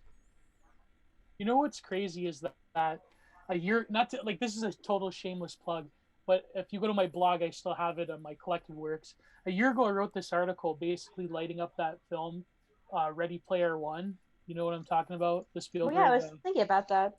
Yeah, I think the what I wrote about was the problem is that the collective imagination of most people, if we had this infinite possibility of like total simulacra VR worlds that we can access, and it becomes so one-to-one with our physicality, that what would people do with it? People would just like LARP as culture industry products from like the 80s. You know what I mean? It's just, it seems so off-putting to me. It's like, wouldn't we want to expand our horizons rather than just like being Superman? Or like supposing human consciousness is somehow mapped out in our brains on a mathematical in mathematical terms, like wouldn't we have the ability to like imagine whatever we want to be? But it would still be limited to whatever it is we've already learned. That's like the concern. technology present. Yeah. Yeah, true.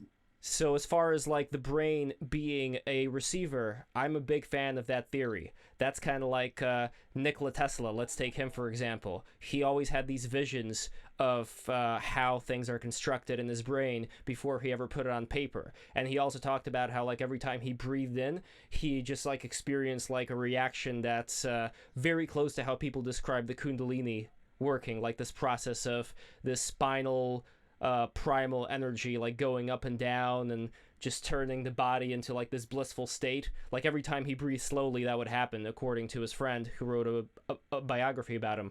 But anyway, the reason You why mean I like panpsychism in a way? Sure, I think like there's a lot of things that we don't know we are capable of. Where like Gurdjieff, G.I. Gurdjieff, this mystic guy, talked about how we are like an airplane that's on the tarmac and we only know how to drive it around. We don't know that the airplane could take off. Or I think like, like an analogy like that.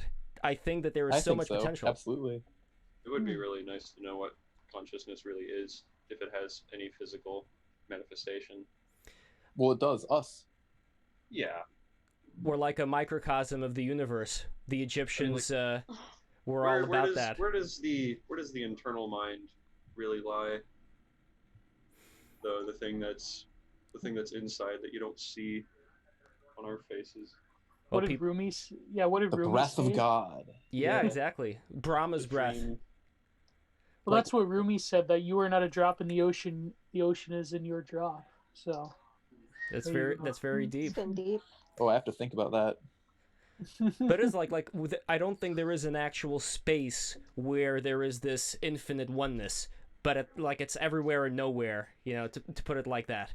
But it does get represented visually too. Like people who meditate, they end up seeing like a white light in the center, which would represent the third eye, and it would get like brighter and brighter. And at a certain point, you're supposed to get to this condition called samadhi, where you merge with what you are witnessing, basically. So, like, the subject and object turn into one at that very moment. And it's a feeling that people aren't able to describe in human language what that is. But so many people have talked about that, and I am betting that that's the kind of stuff that points us to there being so many possibilities for humans that we got to be pretty careful when it comes to, do we want a microchip? Do we want to have these shells that are built on top of us that would do a lot of automation for us? Yeah, but what if they could simulate nirvana or samhadi or jnana yoga, and they could sell it to you like the corporations would do, and they'd be like, here's your nirvana pill. Here's your designer nirvana. There you go. Yeah, like we could be a battery for the Matrix. Battery for the Matrix at that point. We're actually in like a tube with like all these like things hooked up all over us, sucking all our energy. And we're all doing the feel like we're Kundalini just yoga. in total bliss. Like we're doing any work. Is this or any steak still juicy? Who cares, right? Yeah. Yeah, that guy. But you know what's interesting? Yeah, he was Ralph Cifaretto in The Sopranos. Don't get me talking about The Sopranos, my God. What's interesting, I noticed, is that just by conversing with people, it seems that in our current epoch, you could talk to diverse people, but yet have somewhat of a common understanding of diverse topics. That I think that, and maybe if there was a prior greater civilization that we don't know about that got erased, who knows? But in any time in human history, I think that would have been an impossibility, because if you mention a name, you mention a meme, you mention a packet of information, people are going to pick up on it. And I think that if you are like a total like depressed loner that dwells on the internet, you're going to come across things that other people come across, and the cycle sort of continues. That's how disinformation kind of gets ingrained in a lot of circles too. Is like data voids and all that. Yeah, there's a lot of filter bubbles where people all believe the same thing, and whether or not it's true, they still find other people to corroborate their beliefs. Right. So is it kind of like religion in that sense?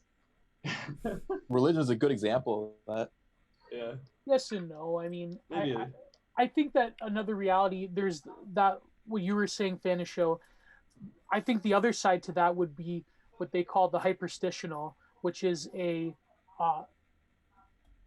fiction that becomes reality eventually through people talking about it, through collective conscious energy and discourse. Eventually things sort of manifest in a way that is odd and hyper real.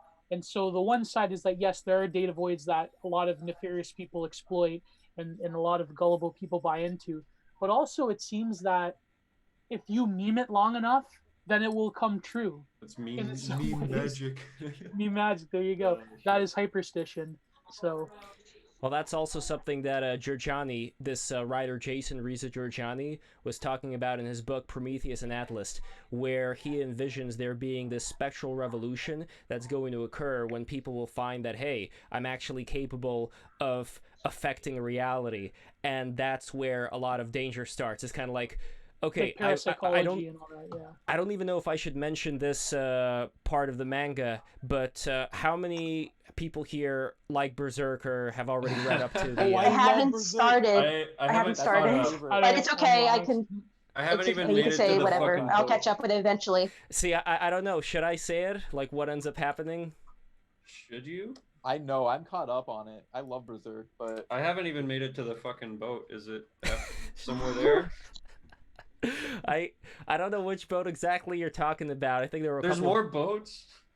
Well, there was a boat that okay, there wasn't a boat. There was this thing that they did with the horses, which I really like. There was a scene in the one of the first sagas where they had to transport the horses, so they put them on this little pulley system and transported them over the river. I like that. I like the crazy horse with the face that attacked what's her name? The lady.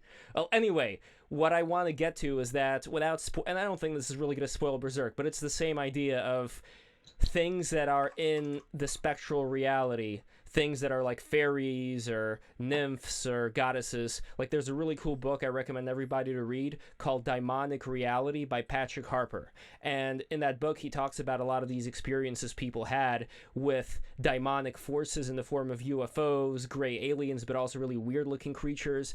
And on top of that, experiences with the Virgin Mary in locations that before was like a sacred spring of some mother goddess of the pagans. So but Lev, explain the difference between daemon and demon for most people that aren't sure aware. So well, demon is kind of like a corruption of daimon. Daimon is a force of like genius that would inhabit creatives. So anybody who's like starts using their mind, the idea like the ancient Greeks had is that it isn't you that's creating a piece of art.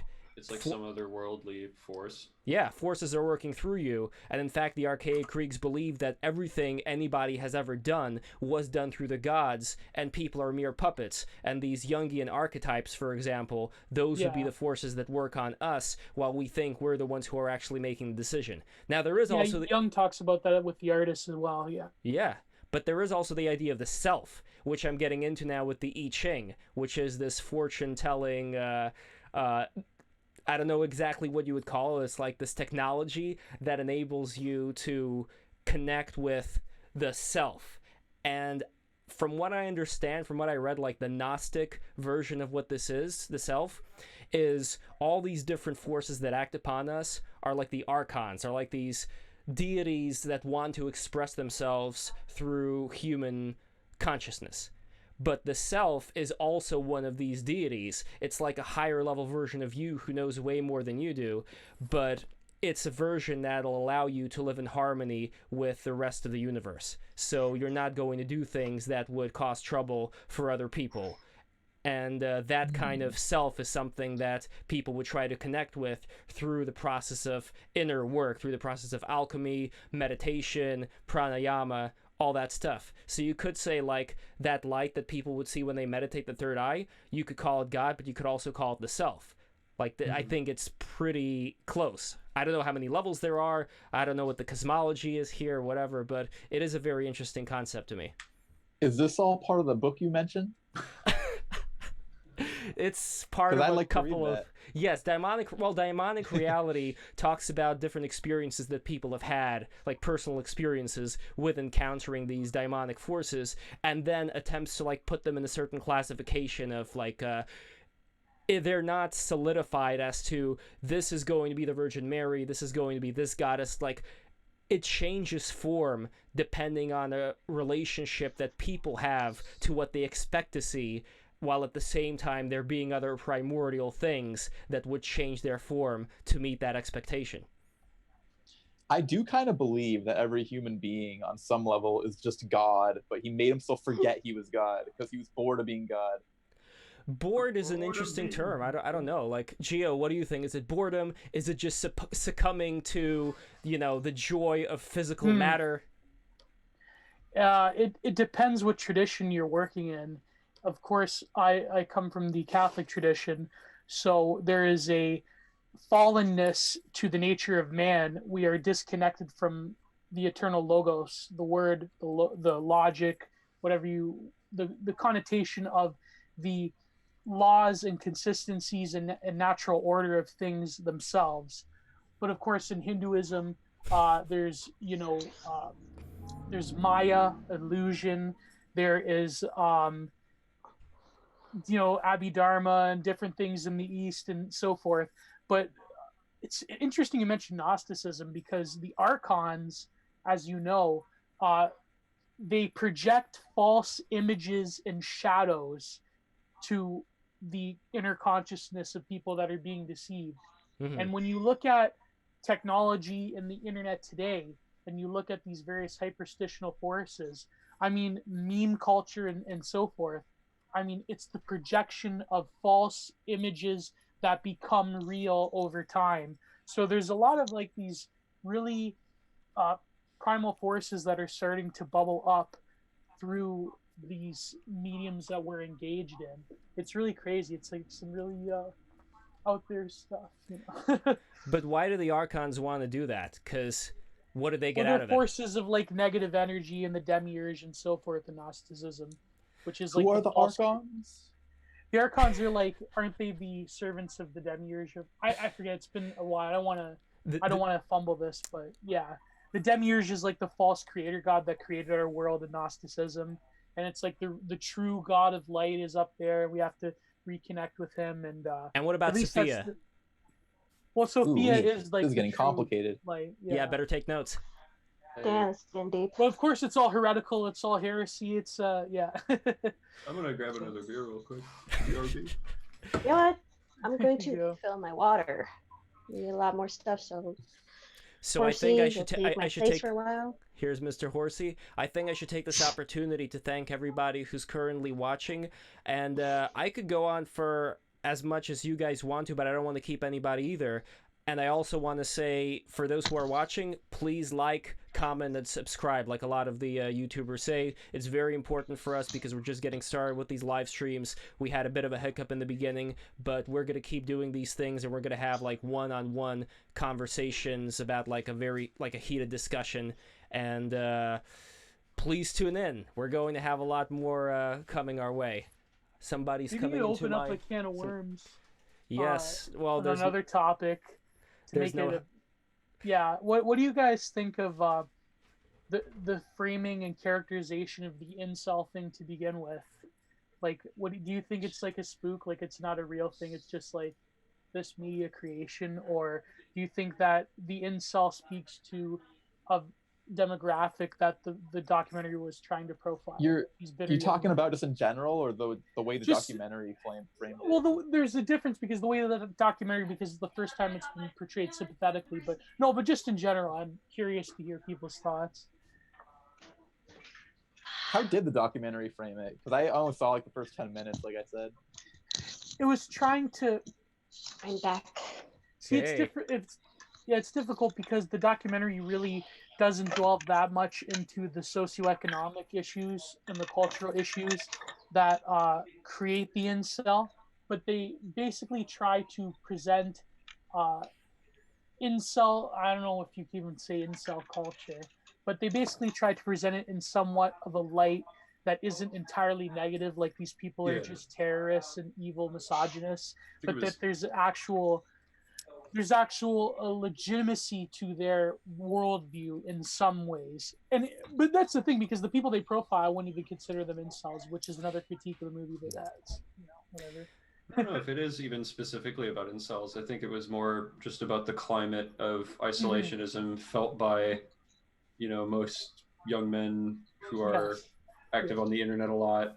And like, I don't know, it definitely was meant to act in contrast to all of those news segments that are like, are incels the most dangerous thing ever of all time, maybe? And Right, or Joker makes you into an incel, which yeah, I saw that Joker. whole- I guess that's what I am. that whole Or shit Batman. behind the Joker So- was like weird. Oh, it was so stupid. I actually remember going to there. Like, it was me and 3 other people. 3 of us were girls and 1 guy. Police were there because, something might happen. The girls weren't stopped, but the 1 guy was stopped before going into the movie. So what does that say about that? I don't know. Stop? They stop all the guys going to that movie? Well, I only was taking account of like the 1 guy that went with us. So, and it's like, this guy did not look like quote unquote an incel. He just looked, just didn't have a look. He was just a guy. The incels they don't have a chin. Maybe that he had a chin. So That's like that meme with the chinless dude, and the other guy says to him, "You just need more confidence, bro." "Oh, just be yourself, bro." Well, that's another meme I like with Pepe as a bee, where he says, "Be yourself." Yeah, there you go. Yeah. I thought that was taken from like a movie, like Aladdin. They said that in Aladdin. Maybe I haven't watched Aladdin Yeah, for a long no, I time. remember that. I remember that in the OG Aladdin, the best Aladdin. Just Well, saying. Max Only Molesh, Aladdin. one of our great commentators here, he writes, "Incel culture is nothing but the result of repressed masculinity, shaming, and punishment of the positive side of masculinity." What do you guys think? Yeah. That's a good point. That's- Yeah, I see that. Definitely true. It's a big factor.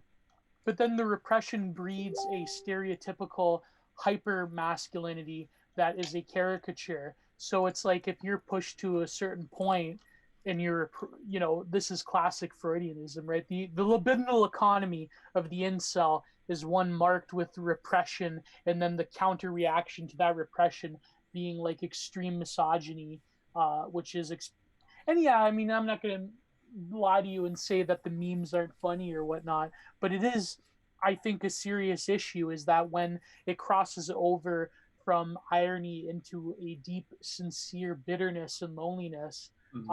Yeah. I don't mean to pathologize, because I think that's the problem with the media, is that they tend to pathologize incels, but yeah. Incel definitely is also another victim mentality. Like if you think in your mind, like you identify as that, I definitely think that is a very unhealthy thing. And as long as you continue to do that, you're probably There's not kind of like a self-identification thing where it's like they think like, oh, because I can't form a romantic relationship with someone, like they're involved, like hence the name, involuntarily celibate, incel. So it's they like, have to become bull cells. That's what they have to do. I can definitely get down with some like postmodern ironic senses of humor, but like there does come a point definitely where like you can't tell who's just saying shit to get a rise out of people and to be funny, and who's genuine about all of these like fringe political ideas, Well, that was like in the documentary with Charles. He actually got like into trouble for he got red flagged in the movie. Not in the movie, but in real life. Yeah. With his, like, was he the guy that got his guns taken away from him? Yeah. Like, one ticket to Joker, please. That shit was was really funny. But like, I can definitely see where some red flags would go up in people's heads, because there are people that like tons and tons of people in America see Pepe and they see like a hate symbol. They see the alt-right. Yeah, they see that as like the new swastika, and it's like, like this movie does put Pepe best. It's like definitely a symbol for like those people that say the most controversial things that come to mind just because it makes people really mad. Yeah, and look at Pepe's face. It's a symbol of smug defiance. But at there you go. Yeah. At the same time, like I play a lot of Rainbow Six, and there are people in the lobby that just like say slurs because they think that's funny by themselves, and I'm just like, oh, fuck you, kid. You're not even being clever. But that's the thing, like when you got red... just threw a Gengar at me. Yeah, sorry to cut like he said he was going to. What's up? Oh, sorry, nothing. Domenica? Oh yeah, so I was saying, like, I felt like I wanted to add on to the Pepe thing.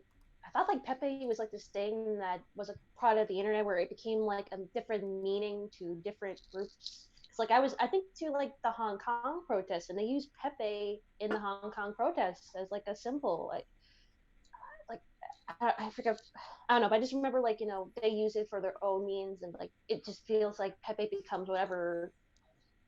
They just see it as defiance of authority. That's what they see it as. Doesn't have anything to do with the alt-right or whatever Hillary Clinton said it was. Oh god, yeah, but like in Hong Kong, they were protesting their freedom, so it's like, yeah, that's why you know where I'm going with this. I'm sorry, I'm getting mentally tired. Well, what I'm curious about is, what do you guys think of flat art? Because if we're talking about rebelling against authority, there's this guy, Eli Schiff, who I don't think is on Twitter anymore. He cancel his account. He's on Telegram. He's a good friend of mine, yeah. So like the whole story about flat art and how... And I feel flat it too. Art? Is that like flat Earth? Well, how I don't really know how it's best to describe flat art. It's the kind of art that you may see in the urban centers of people with really small heads and really big bodies and not really any character about them, just being these amorphous blobs of nothing interesting, basically. Yet they're plastered all over. They're on social media, they're on Facebook and YouTube uses them for their graphics. And you could have simple graphics like 1950s graphics which have characterization in them, but these ones don't. So I'm curious, like, now that I brought your attention to these things, I'm sure you must have seen some of them, right? Like those Yeah, I have. those little people on Facebook that are like made of pill shapes and squares. Yes. Yep. Yes, Yep. exactly. Yeah, like see them I used do- for like articles and stuff too. I just aesthetically, I look at that as like a sort of evolution of I'm not sure what to call this, but it's sort of like a compartmentalization of forms. Like you see it in like UPA cartoons. I don't think I've seen this. Or maybe I have, and I just never knew it was called flat art. I haven't heard of it. But here's where I disagree. Flat design, yeah. I would definitely disagree with the comparison to UPA, especially because UPA is something that actually has characterization, even though their shapes are so simple. This stuff is definitely like minimalist and designed for broad appeal for sure. But it could have been designed for broad appeal and still be appealing, like, I don't know, like Tony the Tiger, like the original Tony the Tiger from the 1950s. It was a simple design. I mean, sure, UPA stuff was even simpler, but still, like, this was something that had a personality. And the things that I've seen, they don't have the personality. It's just it's empty. It's definitely like it's just sort of it's like whether it's a good thing or not, it's like the current step that big media has taken aesthetically. So you think it's like a mainstream aesthetic? It's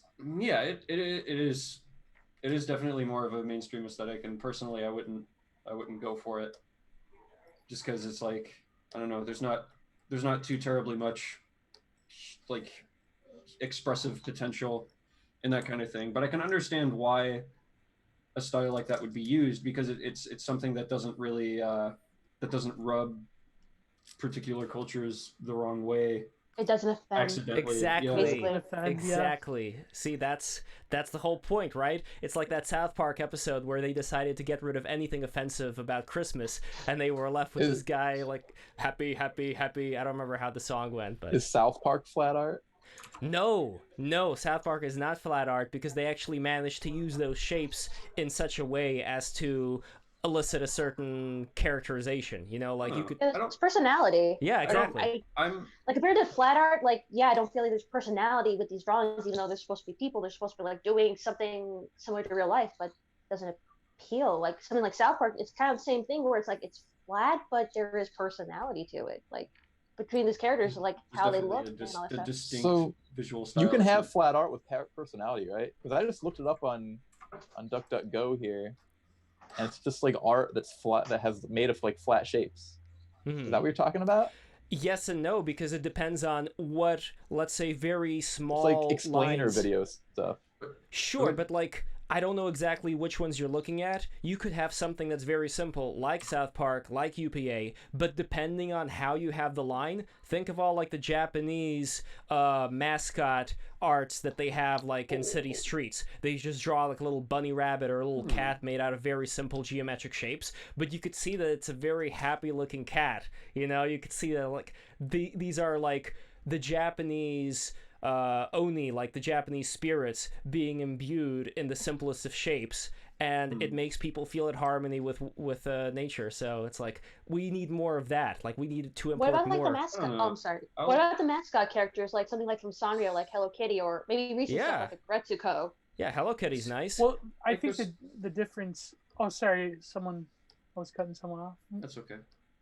No, I was going to say the difference, I think, is that flat design is the operational aesthetic of Silicon Valley, of the most mainstream institutions, because not just it's not offensive, but almost on like an intangible spiritual level, it is reducing the human particularly down to not just simple shapes and color schemes, but also a total flattening and a total, I would say, purposeful alienation of the subject, where there is no character, there is no depth. There are just post-human, post-modern bodies that are interacting and are just pure motion or just pure consumption, because they're always inevitably consuming something or doing an activity that a corporation's trying to sell you. So I think that would be the difference. Whereas a lot of minimalist art is inspired by greater ideas and archetypes and so forth. So I think that would be a key difference with flat design. Like from a corporate standpoint, I can definitely see that flat art is being exploited for its potential to appeal to massive amounts of people. But I also see the validity in just about any art style when it comes to communicating ideas on like a human level, if that makes any sense. Like anytime I see threads on Twitter that are just like, oh, this is anti-art, and it like posts like Cezanne or Van Gogh, my piss fucking boils at that shit, because I'm just like, Same here, anyone can paint anything they want, doesn't matter, shut up. And that circle of people probably, I mean, I'm taking a wild guess here, but that circle of people would probably put really gaudy paintings that were done in the 19th century together with Rembrandt and think they're the same thing. They probably don't have the eye for it even. But there was a purpose. Like, I get, like, being on quote unquote the esoteric right on Twitter, I've gotten into this sort of discourse where I'm doing the job of defending aesthetic modernism and postmodernity and so forth, because even if you don't like something, I think that it still has a capacity to reveal as a barometer of the social zeitgeist and the cultural zeitgeist, to become a mirror of that ugliness and that hideousness. Even flat design itself, I think, has a purpose, although a negative one. But yeah, that would be my thing. It also reminds me a bit of those Soviet statues, if you guys know what I'm talking about. And it's also a little bit similar to the stuff at Rockefeller Center, where you have those workers that are all like in this pile. I don't really know what they're doing there, but it's just like symbolic of workers, and you have Prometheus and Atlas there, and they also kind of like have small heads and big bodies. But that style is, I mean, I like the style of it's Art Deco. It's a very beautiful style, but I also see like a tendency growing there, like growing in communist art and the Art Deco style, like it's like bubbling up to the surface. Well, that was like pre-Soviet realist, the avant-garde. Then, of course, Stalin came in, the Soviet realism became like the thing, so yeah. And people can get tired of that too. Like my parents were telling me how in the Soviet Union, they always used to play classical music, and they were, you could say, like the wet dream of so many people on the reactionary right in terms of what their tastes were.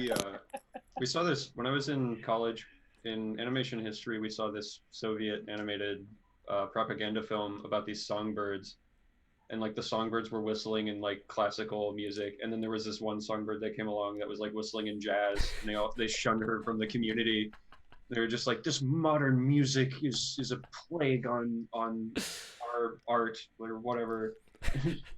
I don't really, in the end, understand people who complain about art, because if there's something out there that you're not seeing that you want to see, why not just make it? Yeah. That's good. That's true. Like, don't complain to me in my comments about like what I could have done in my film. Just make your own goddamn film, because I made this for myself. Then again, there's always going to be those people that want to complain, and maybe they're just going to use you as a target of their complaints. Right. Yeah. Sad reality.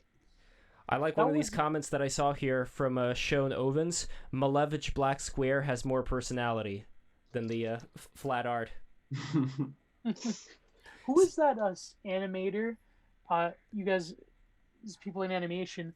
There was this one animator who did this like really trippy avant-garde shorts. That was he was around during the Soviet Union. He's still alive. Mazavov or something. Oh man, I feel so embarrassed. Is he the one that did that, like the one with the chicken lady?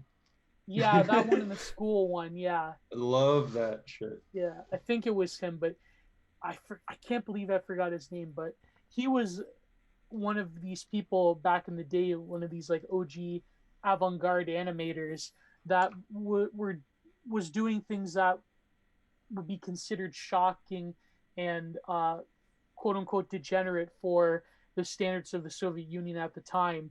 But yet It was beautiful. But it was beautiful, and it had a large following in the West, and I think they even like persecuted him somehow. Like they put him on a dossier or something. Yeah, they definitely did persecute him to some degree. Yeah, I know that much. But it's really weird how the Soviet Union, they promoted quote unquote traditional like classical music, but yet in the West it's like you had like punk rock people that like do things like they wanted to take trips to the Soviet Union, but like punk rock when the wall fell was like a symbol of like the bourgeois West infiltrating the glories of communism, which I like really crazy, right? How like in one context it's totally verboten, but in the other context it's like edgy communism, and yeah. That's where a lot of the social justice warrior styles came from as well. Punk rock, people not wanting to fit in.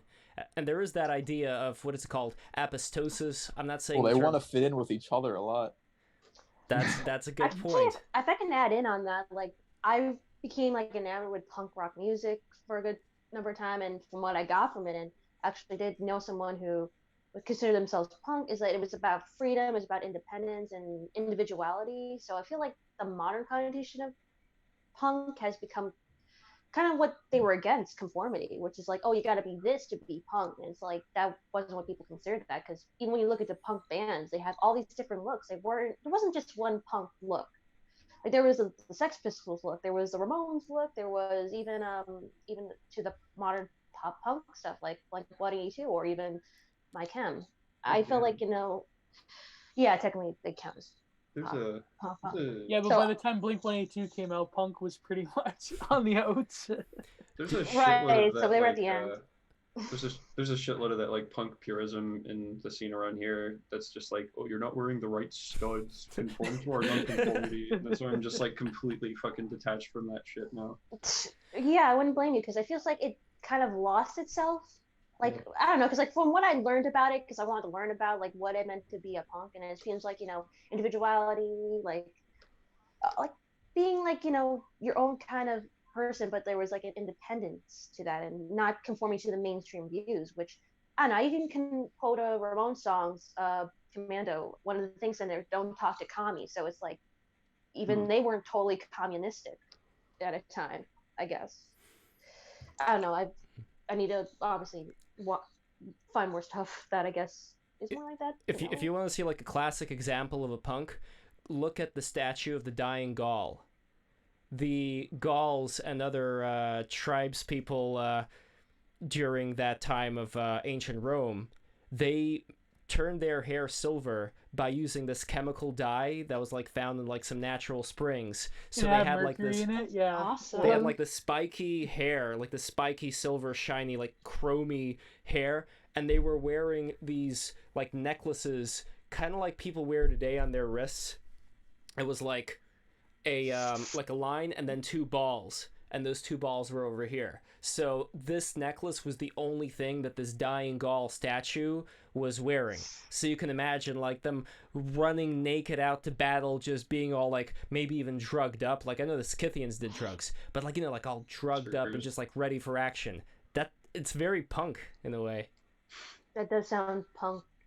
But you know what's funny is that, ironic enough, the punk scene is like kind of one of the most policed subcultures there is, because I don't know if you noticed, but in the film TFW No GF featured music by he used to go as school shooter, but Negative XP, and he became rather infamous for that one song, Scott Pilgrim versus the World ruined a whole generation of women.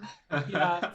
And the punk people that have like thousands of likes on Twitter, they like are absolutely incensed by him. They call him incel rock. This is terrible. This is evil. They're subverting punk. Like I personally think it's kind of cringe when people like Paul Joseph Watson, they're like, well, conservatism's a new punk rock. It's like, nah, it's not what it's about. Yeah, it's like the counterculture thing is not exactly would be categorized as such in terms of the right, but no, but like as soon as someone like Negative XP does it, school shooter, then it becomes like this big controversy. I that, saw like, that on Twitter actually. I saw like the whole thing about it. Like there was this like TikTok of a girl who was like looking possibly and like saying like, oh, if you like this person, you're not punk. They were racist, and it's you're like, an incel, yeah, racist. Yeah, and it's like, who are you to say that? And another comment was like before him saying like, hey, like oh, punk you're back. about like being like anti this and stuff. Like they said like punks would wear like I'm back with my monkey. like punks. Yes, sorry. Oh, hey. Yeah. Daniel's my, back. Horsey. Back you again. did? Okay. Awesome. Yeah. But did I hear the word incel? Incel and punk. We were talking about incel punk culture. Because we are all involuntary incels right now. I guess so. But I guess just to finish off my point was like with this one singer is like they apparently punks in the past would wear like the swastika and like another symbol just like that was a subsect, the skinheads, yeah. Well, I think also just to like be like just to offend, just for the purpose of offending. Like that was like one subset of punk was just like, hey, we're gonna wear these offensive symbols. I think I remember even saw a picture of Billy Idol with the Confederate flag pin on him, and he was like wearing like a Japanese garb or something, and it's like, yeah, that would totally be offensive today. Like we would cancel him out for wearing the Confederate flag and all that stuff, but they wore that because to offend. Yeah. So maybe in a way they were kind of like trolls in a sense too. Those like Slayer back in the day. Oh, they came out with Angel of Death, yeah. Like the champion of that stuff, I think, was G.G. Allen. He went to extremes that few people did. I don't know how many of you guys know who G.G. Allen is. I've heard. Daniel, do you know G.G. Allen? I don't know a lot of things. I'm not as smart as I look. So G.G. Allen, he was very big in the New York punk scene. He used to have these concerts showing Overn's rights. G.G. Allen was based. So G.G. Allen used to have these concerts where it was like a free-for-all. He would like rape people on stage. He would no joke. Yeah, he would hurl his poo on stage. And how would he get away with that? I've heard the stories. I've heard the stories. Oh my God. He got arrested multiple times, and he wanted to commit suicide on stage, but he died of a drug overdose before he ever got the chance. Oh my God, oh my God. I'm sorry. Just that. You know what's funny is that people look to G.G. Allen. Is that I had this tweet that had some traction where I said that G.G. Allen was just ripping off, speaking of modern art, the Viennese actionist painters and artists, where they would do things like, bathe in blood and have these like mock rituals, kind of like nowadays we have Abramovic with spirit cooking, So G.G. Allen is like the extension of the Viennese actionists, like smearing bodily fluids up. But they were also extensions of the Agori tribes in India. So these are Shiva worshippers that, if you ever saw this clip, I recommend you guys look it up later, where you have, what's his name, Riza Aslan eating a human brain with these Agori tribes in India. And I actually heard about that. And they did, he did something to offend them, so one of them, sling his poo at him. And it was just, getting crazy.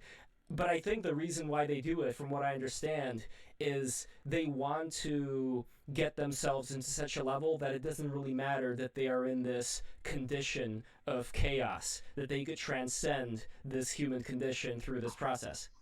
They have a particular type of yoga that is considered apocryphal by mainstream Vedanta, which is basically to become super acquainted with death. And they do things like they will purposefully violate Hindu ritual in order to achieve a state of supreme detachment. Like they would eat cow meat and things like that. They would drink from human skulls. Or you can watch CNN. There you go, Riza Aslan, CNN. Exactly. Basically, you want to be in an act of coming eternally, or just afterwards eternally. Either of those stasis or states are desirable, but it takes a lot to obtain them. Well, there was that Tibetan mural of what's his name, Padavatsannava. I'm not saying it correctly, but it was the Guru Rinpoche. Exactly. And he was also, I think, drinking out of a human skull, or he was holding a human skull in his hand. So, yeah, these are things that are very connected with these cultures. But Owen Cyclops, who I know some of you guys know, brings up an interesting point that people in the West look at these Eastern mysticisms and just take everything without considering the culture that they came from, where there would be a lot of stuff back then, like that same guy who I mentioned, from what I understand, he was also a conqueror. Like, he had to conquer Tibet in order to then bend it to his will, and then he became like this, great Buddha figure who was still worshipped in Tibet. So it's a weird thing for me where I could see a lot of benefit from methods that were described in these Eastern religions, but I also see a benefit of Christianity. And it's also kind of a shame that a lot of New Agers are too gaudy in the way that they appear. It's like hippie tourism, you know, it's like a different form of Orientalism, you could say. Indeed.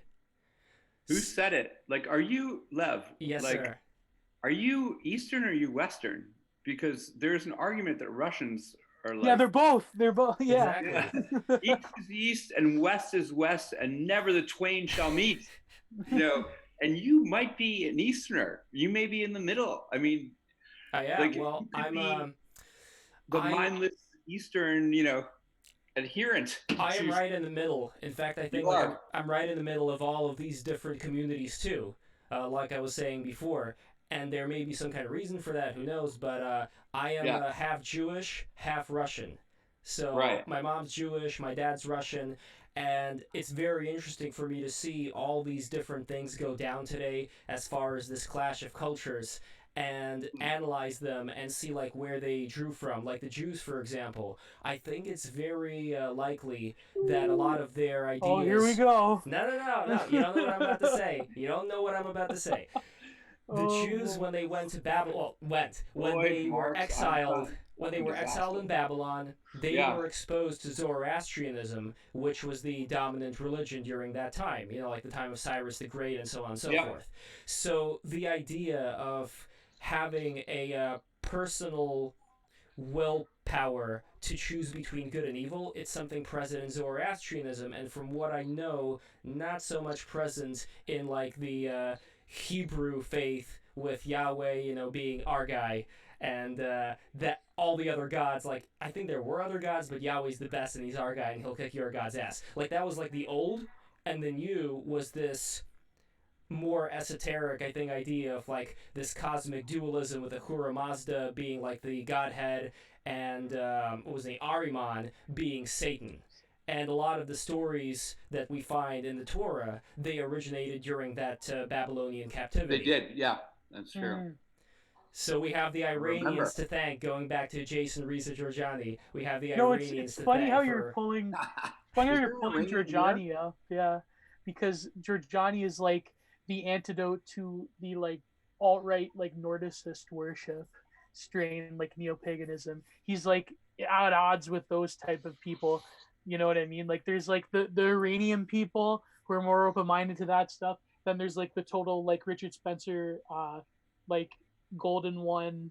You know what I'm talking about? Yes. Like the neo-pagan. Oh, and by the way, Sean, from what I understand, even though Iranians are not Babylonians, Cyrus the Great, I wouldn't say captured Babylon, but from what I read, again, this is only from like Iranian Leviathan, he made a deal with the Babylonians where he would also show respect towards Marduk. And that is also a good point that, like in the Book of Esther, which Showan was writing here, Esther could mean Ishtar, which was a Babylonian goddess, and Mordecai, her dad, could mean Marduk. So a lot of interesting connections there. But anyway, you're right. Like it's very interesting to look at someone like Giorgiani, who people have said that, like he's like in the alt-right and what he is saying, from what I understand, like his interviews with Jeffrey Mishlove, who is a fantastic dude, like I could just tell. Jeffrey Mishlove, who does all of these YouTube videos on New Thinkers Allowed is the channel. New Thinkers Allowed. New Thinkers Allowed. He has all these people who talk about like spectral stuff, like meditation and healing and all that stuff. Well, anyway, Giorgiani went on a recent episode, the one about the Noble Lie, where he said that the reason why he joined the alt-right was to try and reform it from within so that it doesn't, fester. But it did end up festering, as we all know, and I wouldn't say he succeeded if that's what he tried to do. But regardless, I still see a lot of interesting things coming from his mind, like the way that he thinks. This idea, like, of the Nazis escaping into like the underground and still being around us through Operation Paperclip and through these bell-shaped UFOs. It's really cool stuff to just think about, just because it's kind of like it gives the imagination something to work with. Lev, what is the alt-right in one sentence? Oh God, see, I don't think I'm that much of an expert on it to really Who tell invented the term is what you got to ask first. Yes. Well, I don't even know what it is. But that's the thing, like. No, wait, never mind. Sorry, that was the wrong thing. I mean, I said Richard Spencer. No, I'll go. Yeah. What is it in the sentence? Like, who? What? How are they politically? Like, liberal, free speech? Like, what is it? What does it mean? Well, but that's the thing. It means different things to different people. I think you could classify the alt-right, but again, even me just like saying anything would be controversial. Well, say something because we're on right? Republic. Yeah. No, I think that intellectual. I don't think there are very many people anymore that still identify as alt-right. No, they don't. Not even the main articles don't even use it as a smear really anymore. That was kind of more of a 2018 thing. Yeah. Right. Well, maybe they do. I don't like read them. I think they probably do. There's still some places that's use it as like a slur, saying, "Oh, this is all right," just to scare people. Like, don't look at this. Don't look at this. It's all right. Nowadays they'll say far right more. Far right, yeah. Alt right, kind of like that's the way I 2018, the 2016. The left and right are meeting in the middle. On the bridge of like free speech. Well, the dissident right now has gone more. Yeah, has gone more traditionally politically left and anti-capitalist. But I would say that the alt-right was a period of time. It is a dead movement, but I would say that broadly speaking, the alt-right was a metapolitical movement centered mostly in America. Of course, there's these European identitarianism is different in some ways. Exactly. Yeah, but I would say that the alt-right is a sort of pan-European, some would say white nationalist movement, because that seemed to be the glue that really held them together. I thought that was the slur, but if that was the glue, I don't know.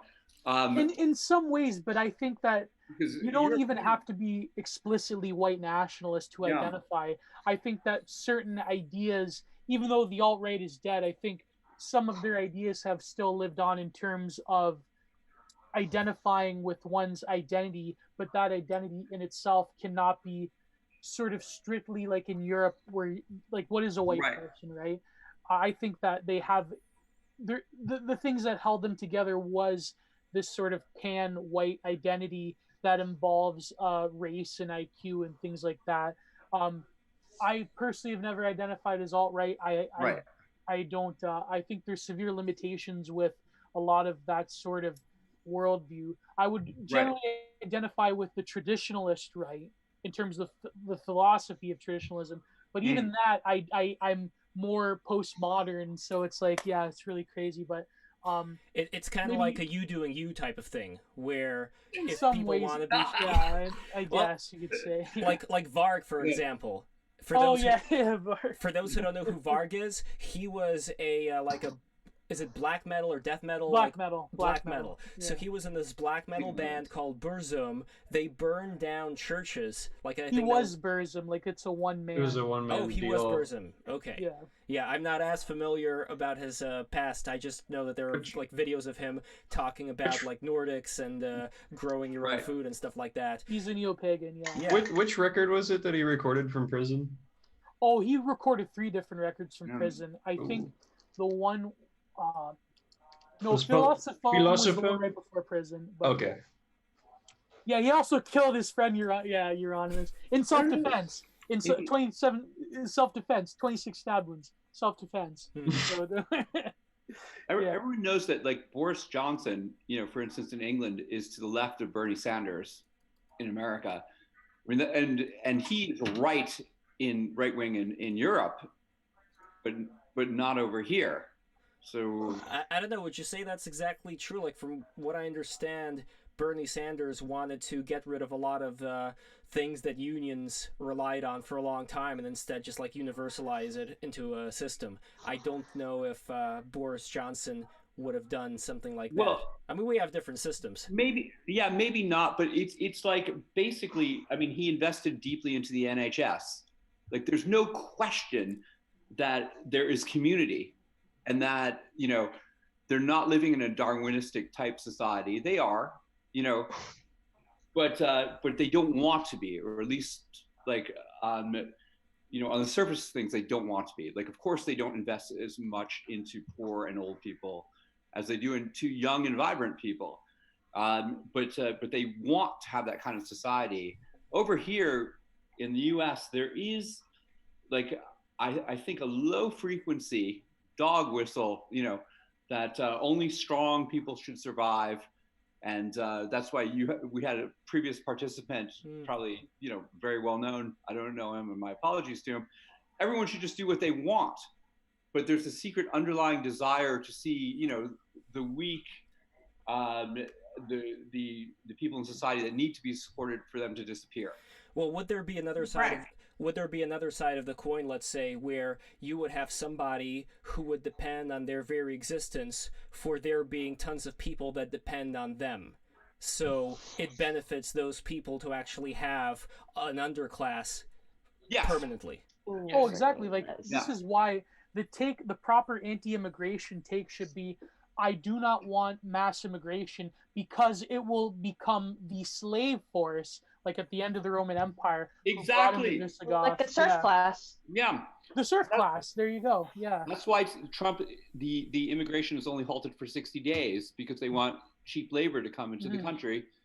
We're a rich enough country to pay a decent wage to everyone. It becomes, like, corporate greed gets in there. Exactly. And we don't even have capitalism anymore. Like, I'm a capitalist. I want there to be fucking competition. Like, Lev is a capitalist. He's competing with 7,000 other shows. That's like street fight, dagger fucking capitalism. And don't forget and now to it's subscribe. Quarantine 7 million other shows. Yeah. But Verizon and Verizon and whatever other kind of carrier, you only have two choices. So basically, they're extracting value out of you, where Lev is creating value for you by putting the show up. Oh, but Domenica, you wanted to say something. Extraction. Oh yeah, no, I did want to say this because also, like, I'm getting tired. I think I want to, like, make this point and then I'm out.